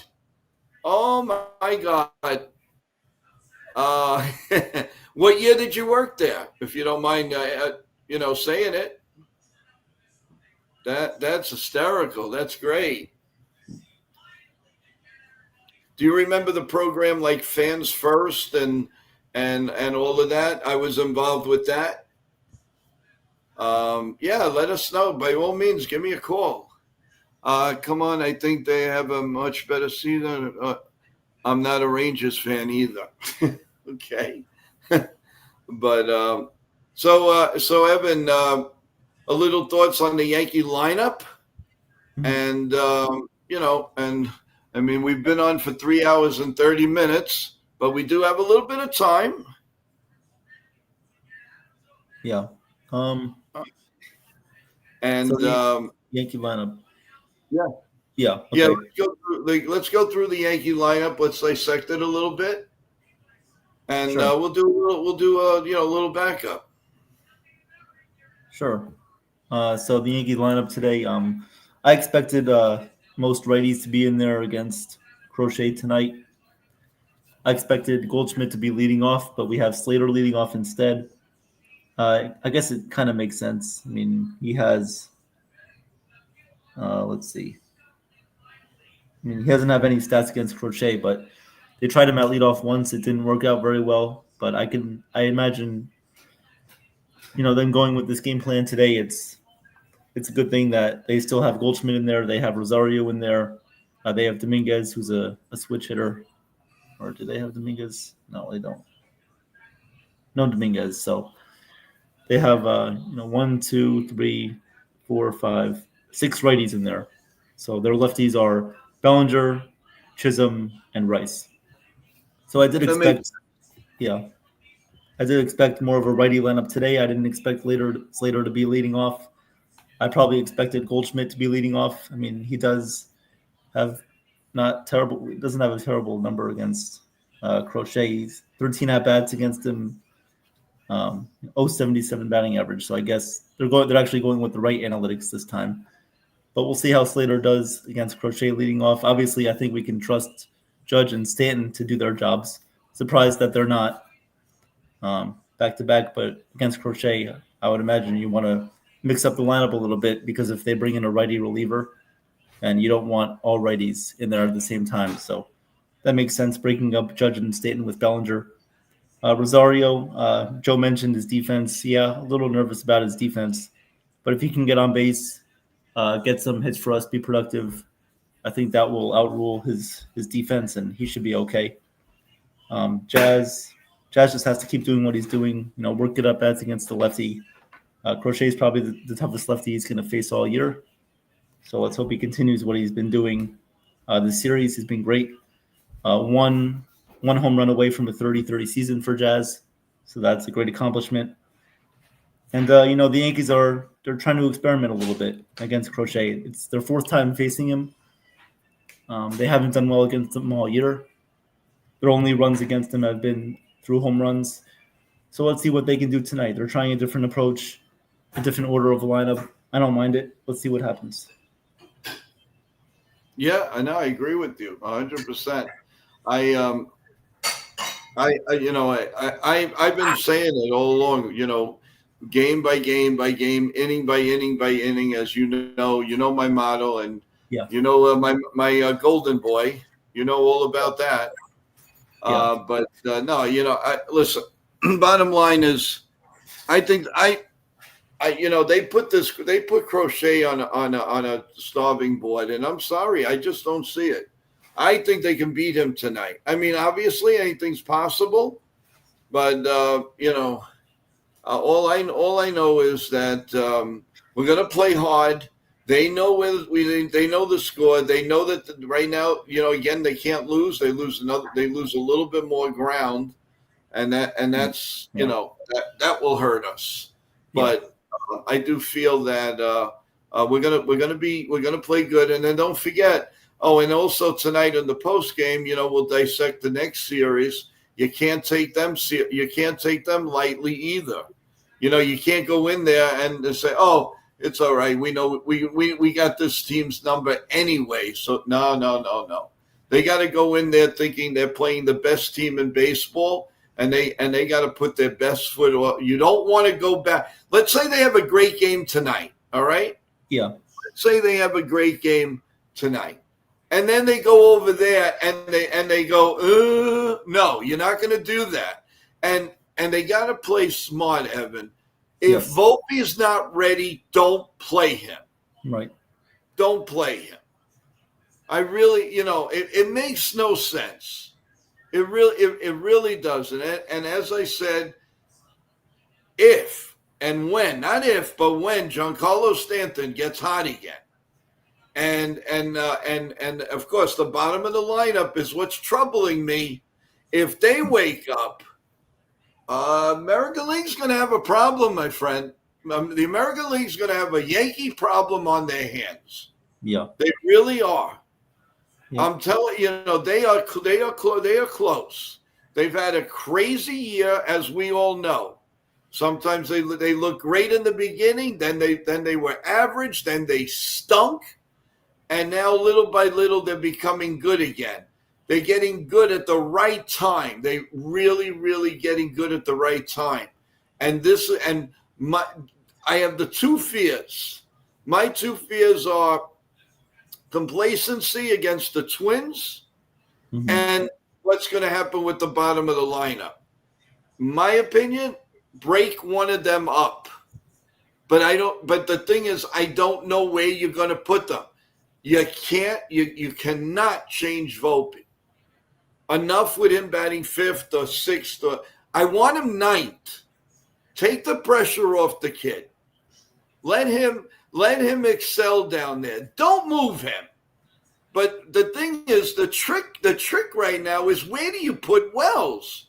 You can't have Wells, McMahon, and Volpe together like that, because let's face it, on most nights you're going to go 0 for 9. Yeah. You can't have that. Mm-hmm. So they have to do something. Something's got to be done. Now, I don't know where you play these guys. Where is the comfort zone for Wells? That's my concern. Where is the comfort zone? I don't understand. I don't know. I honestly don't know. I don't know. You have any suggestions? Because I'm baffled. Yeah. I mean, you knew about Volpe. We know he should always bat 8th or 9th. Yeah. Guys in the chat, you know as well as I do, if you really think about it, they have to, unless they get hot. Well, how would you handle this? Would you move McMahon higher, or would you move Wells higher? Who do you trust? Who do you trust, Evan? I really want to hear your opinion. I guess you can kind of take the approach with what they're doing tonight. I guess having McMahon moving a little bit, or not McMahon, Rosario and Caballero moving a little bit more higher in the lineup to try to protect Volpe a little bit better. But again, if they're playing, then Volpe's not going to be in there. So you would probably have to have McMahon. Maybe you could have Paul Goldschmidt too, or even. But the problem is, if you're going to have Volpe and Wells in there, it's kind of like 2 automatic outs at the same time. You don't want to have that at the bottom of your lineup. But I would leave Volpe 9th, right? Because it honestly gives a better chance for the leadoff hitter. Let's say Volpe gets on base, right? If he gets on base, that gives the leadoff hitter a chance to move him over to third on a single, because we know Volpe is fast. But with Austin Wells, it just creates another problem, because you have a couple of holes, right? You have a hole at catcher, and you have a hole at first base if Wells is playing catcher and Goldschmidt is playing first base. So it's kind of a no-win situation. Yeah, it's kind of like a no-win situation. But it's hard. It's hard to figure out what they're going to do. But for now, I would definitely give Volpe his time. They shouldn't have played him while he was hurt, especially if they knew if he was hurt since May 3rd. They shouldn't have put him in the lineup like they have consistently. So it's, it really is not the best of ideas, but we'll see what happens. Well, I'll tell you, I mean, Maya, that you answered, the chat is quiet. Come on, chat. What would you do? I mean, you can't be happy with the way it is right now. I know you. We're all happy. We beat the Red Sox. I understand that, and we may beat them again tonight. But it is a problem. So what would you do if you were the manager of the New York Yankees right now? Where would you bat Wells and where would you bat McMahon? And you can't keep them together. That's the burning question. You want to wait till the post-game show? Fine.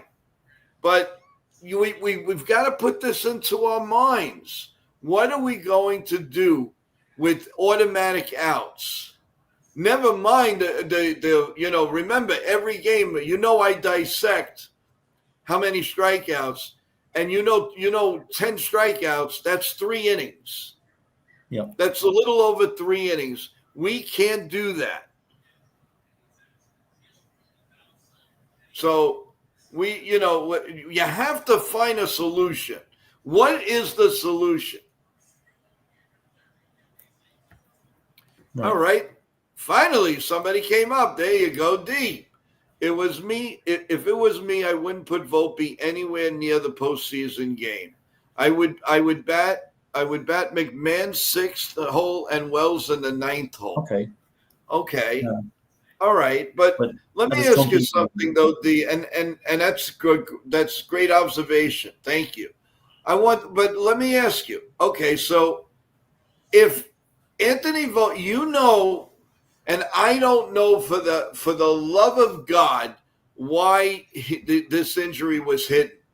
And D, I don't know if you know this, but I played ball with Anthony Volpe as he grew. As he was growing in, as he was coming as a young man, a young boy. And I knew his instincts and I knew what he had. And I knew he was going to be the shortstop of the New York Yankees one day. I know that sounds crazy, but it's the truth. But I can tell you right now, this kid's got instincts and he's got talent. I said it on the show in May. This man, maybe June, maybe the beginning of June. This man is hurt. They're not saying it. But that was their problem. And you know why, D? They had no bench. They had nobody so they brought him out there. They put him out there. They put him out there. They put him out there. And that's what happens. Then they finally got a bench. And it was too late. The arm, you could see it. You don't have to be a right. The naked eye, you don't have to be a scientist. The way he was picking up the arm and throwing the ball, he always throws, and I know how he throws. He throws the ball straight to first base.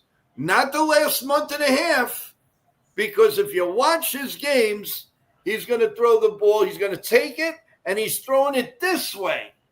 So take the pressure off the top of the shoulder. And that's the problem. That's the problem. And I knew it, but they had garbage on the bench, and they waited till July 31st, basically. July 31st to rectify it. And that hurt Volpe. And that's not fair. Great point. Not fair at all. They already started batting him 5th. He is not a 5th place hitter. What do they think? He's Lou Gehrig or Babe Ruth? No.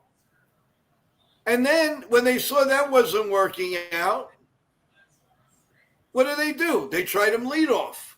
That wasn't working out. That's too much pressure on the kid. You got to bat him 8th or 9th. Put him 9th and leave him there. And I'm telling you, you got yourself a really, really good player. And everybody will say, well, Joe, he's only batted 220. Yeah, I understand that. But he's got growing pains. How many times did the Yankees bring up a star that early? Tell me, guys, what age did Aaron Golden Boy come up? What age did he come up? 26. I rest my case. They're doing the same thing with Spencer Jones. Yeah. You can't check every. this is the thing you guys don't realize. The Yankees have 9 boxes. It's like 9 innings. And every rookie guy's got to check off every box. That's unheard of because there's no perfect player. I don't care who you are. Babe Ruth to George Brett, it doesn't matter. There's not a perfect player. You can't have 9 boxes on everybody. They felt that Anthony Volpe was ready. If they would have left him batting 9th and let him play his game, he would be I guarantee you he'd be batting at least 265. That's all you need from him. The Yankees won world championships with Bucky Dent, who was an okay hitter, but a great defense. He made every play, just like Volpe does. Now we had Derek Jeter, of course. There's not that many Derek Jeters out there. And it's so unfair that and he's got 70 RBIs. It could be a lot worse. There are people getting paid millions of dollars to have 75 RBIs, 20 homers, and bat 210. He won the Gold Glove the other year. He didn't win that from luck. He made some great plays.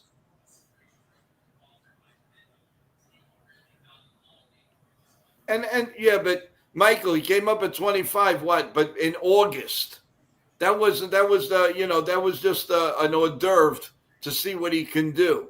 But a full season, he was 26 years old. If you want to bring they did it right with Dominguez, but he sat on the bench for 2 years. They didn't give him a shot. They didn't give him a shot in the World Series or anything like that. They went with Verdugo, who was pop-up Verdugo. And that's the problem. That is a big problem. How do you go in and how, they had no first baseman. They had no left fielder. I keep saying that. It's a broken record, but it's the truth. A team like the Yankees, I'm not saying you got to have a superstar in every position, but Jesus, you have a good team out there and you don't have one bench player. Every bench player they had was, I'm sorry to say, was worth nothing to them. And they waited. And they had guys in AAA they could have brought up. They chose not to, and they also chose to trade them. They traded 7 right-handed hitting catchers. And now we don't have a right-handed hitting catcher. That's unheard of. I never heard of that in a 26-man roster. They gave away Torrance to the Mets for no reason. It was like here in December of last year, they gave it to him. You don't think we could have used them? You don't think we could have used Jackson, who's on the Orioles now, getting hits, doing pretty good? All they see is, he batted 201. He didn't bat 201. He came to the Yankees. He batted like 249, 250. I'll take it. And so this is the problem. Then they get a Rosario. They pinch hit him. He pinch hits. He gets a hit. They sit him down. He doesn't play anymore. He's the first guy out of the bench every time the Yankees do something good. Rah-rah to Rosario. Then they make it that scared that he's got to be picture perfect. So if he makes an error, he's done. He's done. And Evan, you agree with me. How many times did he sit on the bench and against that pitcher, he batted over 400? Oh, yeah. Many times. Yep. And it all comes down to analytics. That's what it comes down to. The damn analytics, which killed the New York Yankees. And we've got to pray that somebody wakes, lets them work with scouts the old-fashioned way. Let the pitching coaches do it, and the batting coaches do what they do. I don't know why they even have them. With Aaron Boone, he gets a stack of papers when he hits his office, like this, and I've seen it. And he's got to go through each and every one of them. That never happened before. I saw everybody manage. I was in there with Billy Martin. I was in there with Joe Torre. I saw Joe Torre there. He never had that. They had their meetings. They have scouts all around. Maybe a little bit of paperwork because they got to write things down. Plus, Torre had Don Zimmer. He had a sounding board. What do you call Aaron Boone? He has Brad Osmus. Okay, he's a good man. You're not going to tell me that that he has more knowledge than Don Zimmer. No, absolutely no way. They did everything with the brains. That's the problem.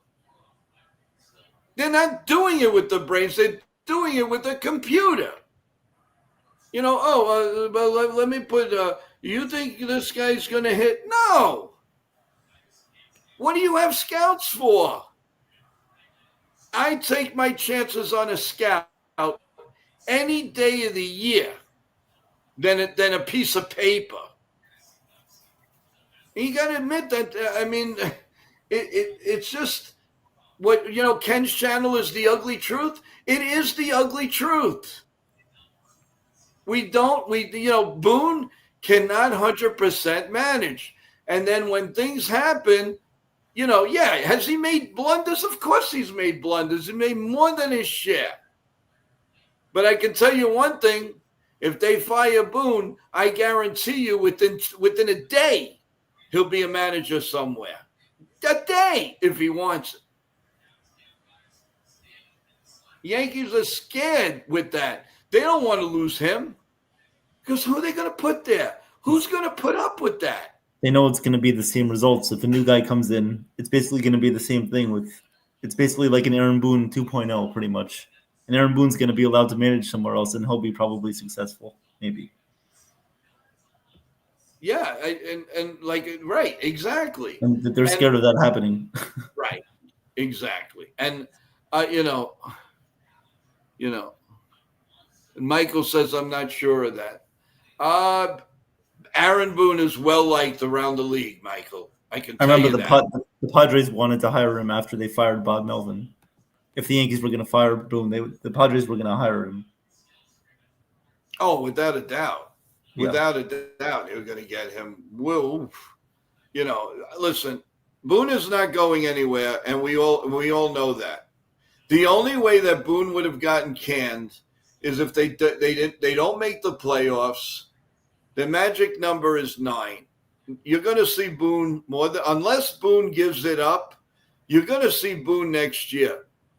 The only difference is if they're going to stay involved with the analytics like they do, they spend hundreds and thousands of dollars on analytics. If they stay with that, I'm telling you, we may not see a championship. We may not see a championship. And it's disgusting because you're winding down with Aaron Judge. How many more years do you think he's going to hit 55 home runs? Yeah. He's going to be 34, 35 years old soon. It's hard to believe, but it's true. And then, and on top of that, Giancarlo Stanton is starting to get a little up there, so you got to start worrying about that. And that's why they don't have a choice. They have to sign Cody Bellinger. They can't let him walk. And I know on authority that the Mets are lurking. The Mets want Bell. If the Mets don't get Bellinger, they're getting Grissom. I can tell you that. But their first priority is Cody Bellinger. They want Bellinger. And that scares the hell out of me because I don't think that Hal's going to go in a betting war with Steve Cohen. Not for Bellinger. And that's and you know, I know Bellinger, he is a Yankee at heart. He wants to be with the Yankees. His family wants to be with the Yankees. And I hope that because Scott Boras knows how much he wants to play for the Yankees. He wants to be here. He wants to win a championship with them. And, you know, but we're all in agreement that we all know that Grissom's going to walk. The Yankees are not going to give him a 3 or 4 year contract at $20-25 million a year. They're not doing it. They're not doing it. And they have to make, you know, they have to make a decision on Dominguez. They have to make a decision on Spencer Jones. How about the development of George Lombard Jr.? He hasn't done anything down there. He's like the master of everything. Everybody survived except for him. I mean, everybody didn't survive except for him and Jones. And you know how much I never want to trade Jones. I need to. I've been around too long with this team. I need to see him at least one full year, 162 games in the Yankee lineup. And if he's a dud, fine, I agree with it. But don't give him away. Don't give him away. So Michael says, I understand why the Mets would want Bellinger. Yeah, they have no center fielder. The 3 center fielders are flops this year, including Cedric Mullins. He's done absolutely nothing for them. And Taylor, you know, he had a good year, but not the best. So he's not exactly. So and there was one other one that used to Jose Siri. He got hurt. It was a Yankee killer, by the way. I was really happy he was out of Tampa Bay. But I don't know. It's like, but again, that's for another day. But the bottom line is, the Yankees have to play now with their heads, and you win tonight, and you can't stop, because that's what that you got them and the Orioles. The Orioles are playing well. Before they went into a buzzsaw with Toronto, they were scary. They scared me, and they still scare me because of prior years.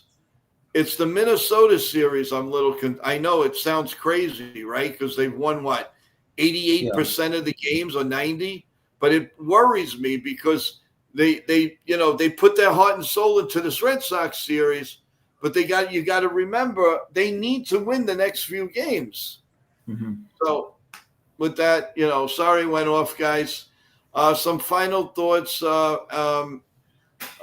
Big guy Evan. Yeah. So that great. By the way, great call of the game today, and we will we'll pick this up at about 10:15 tonight. Anybody want to leave anything on NY Yankee Mania's site? By the way, we also put a community site. We started that today, thanks to Evan and Nitin. And you're going to start seeing things there, but you can get all the videos, so many videos of the show with all the guest stars and everything. It's right there for you. You have 20 minutes, you're having a cup of coffee, quiet at home, put it on, and you'll see how some of these ex-players will exactly tell you that Aaron Boone and a lot of the managers are not managing. They're there because you need to have a manager. But again, that's for another day. That's what makes our post game really strong, guys. The way we build up our post game, it's really, really good. I urge you not to miss it. We're gonna have another nice talk tonight, and maybe we'll decide either baseball players, hockey players of the past, the future, who you liked, who you didn't like, who you thought was pathetic, who you thought was underrated. And believe me, that conversation is fantastic. And it all started 3 nights ago, innocently, and it was great. That was a great idea. Evan, final thoughts? Yeah. First of all, thank you guys for coming along for the ride today. 3-hour, 50-minute stream. It's great. We do everything here. We do baseball, football, basketball. We'll talk about hockey. Subscribe over to Yankees The Ugly Truth, which is Ken's channel. Him and I will definitely be working together again. We will do another game, particularly a Yankee game, probably sometime next week, so stay tuned for that. And again, subscribe to the channel, guys. We gained 2 subscribers, so thank you for that. We're almost at 500, so you know what happens when we get to 500. We have trivia time. So come along for the ride, guys. It's going to be a lot of fun. We have a great panel here. Everybody has their own style. We all do it in different ways. So please subscribe to the channel, like our videos, like our live streams, like the shorts that we put out, hit the notifications bell, and also visit our community, right? We're going to post a lot on our community. We're going to post a schedule of when everybody is live, of when we are live, when Ken's live, when Nathan is live for his show, either Nathan Sports Rush or Java in the Mouth. So you guys aren't going to miss anything, but you have to stay tuned, and you have to be aware that we have a lot of content coming, a lot of great guests coming on next week, but we're all booked up. So we're like a hotel, we never stop shutting down. We keep running. So thank you guys. You guys are the reason for all of it. And let's go Yankees tonight. Right. Let's get a big win. Not too many creators we have the coffee show in the morning, and that usually lasts at least an hour and a half, sometimes 2 hours. Then we come back with a pregame. Then we do a postgame. And we also do play-by-play. And we have a lot of guest stars. And next week is the best week we've ever had. We're gonna have a solid guest every day, and then some into the weekend. Another big former Yankee relief pitcher might be on his way to be coming on Saturday. That I won't until it's signed, sealed. I don't mind telling you, but until it's at least sealed that he's coming or she, we're gonna have a lot. We've had CEOs and we've had actresses, and we're gonna have a lot of anchors, news anchors on the show, and sports anchors. So stay tuned, everyone. Thank you so much. I'm glad some of you people found us. D, it is a pleasure. And I got a friend there that now worked at Madison Square Garden, so that's pretty cool. We got to talk. Let's see, Michael, with us the whole time. I know you did your shopping this morning, and you ran home for us. That means the world to us. It really does. And notice I never say me. It means the world to all of us, and everybody else. 3 hours we're on. I want to say, Jacob Petruzzi, thank you so much. Of course, Michael, and the list goes on and on. So John Ferrazzo, of course, D. In the chat, you have Teresa, you have Bob Rizzo, Ava, you have Anthony and his wife, new subscribers. Who else is here? Kevin. That's right, Kevin. Of course, Richmond Valley Pharmacy. What a incredible. And to our sponsors too for the ball games. All of them. Thank you so much. And the Disney. We have by the way, we have a Disney partner now. I'm going to have the woman that's in charge of it. She will actually plan your tour. She will plan your vacation to your budget. Forget about taking what they want to give you she will do this. I saw the layout and I was so impressed. And I'm telling you, because Disney's not cheap anymore. She will make it happen for you and your kids. You give her a budget, she will work with it. And I'm telling you guys, I'm going to have her on as a guest real soon. And have your questions ready. I know there's a lot of people that want to take their kids, their grandkids to Disney. Oh, and Universal. It's only not just Disney. It's because a lot of people love to go to Universal now. And she got everything in order. She had to study for this, and it was an amazing story. And she was great enough to start a little advertisement with us. And I hope to God that she grows like crazy. And already 3 people are contacting her from my show, from our show. I'm sorry, can't say mine. So do that, please. So there's a lot going on, guys. Thank you so much. Soon as we get now, we've been here 3 hours. I have another situation to bring something to this show coming up in a Zoom at, I think it's 5:45. It doesn't stop with me. I've been up since 4 o'clock in the morning doing, and because sometimes a lot of these people, I can't talk during the day. They can talk late. Sometimes they're in California. They're overseas. They're in Italy. They're everywhere. And I'm everywhere. So it doesn't stop. But you know what? It's because of you guys. I love it. I love to do this. I live for it. We all have a passion. And, thank you guys. So we want to see you later. But first of all, let's go Yankees with everything. Right, Evan? Let's go Yankees. Let's win this game. And of course, Ken at the Ugly Truth will be giving you this game. I'll come in. I usually come and say just hello to the chat and all of that, and be working for our post-game show at 10:15. So thanks so much, everyone. Subscribe. It's all for free. I can't tell you how important that is to us, and to reach out to sponsors that see what our numbers are. I will go into that. You'll be very surprised how many people view this show in a 28 to 30 day period.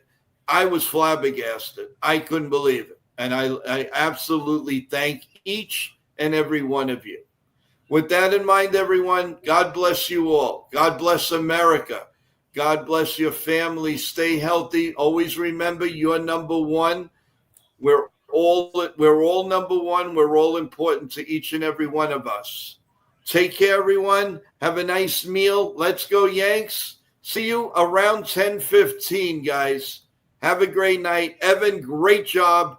Ken, the Ugly Truth, thank you so much. Great job. Speak to you guys later. Have a great day. Thank you all. See you guys later.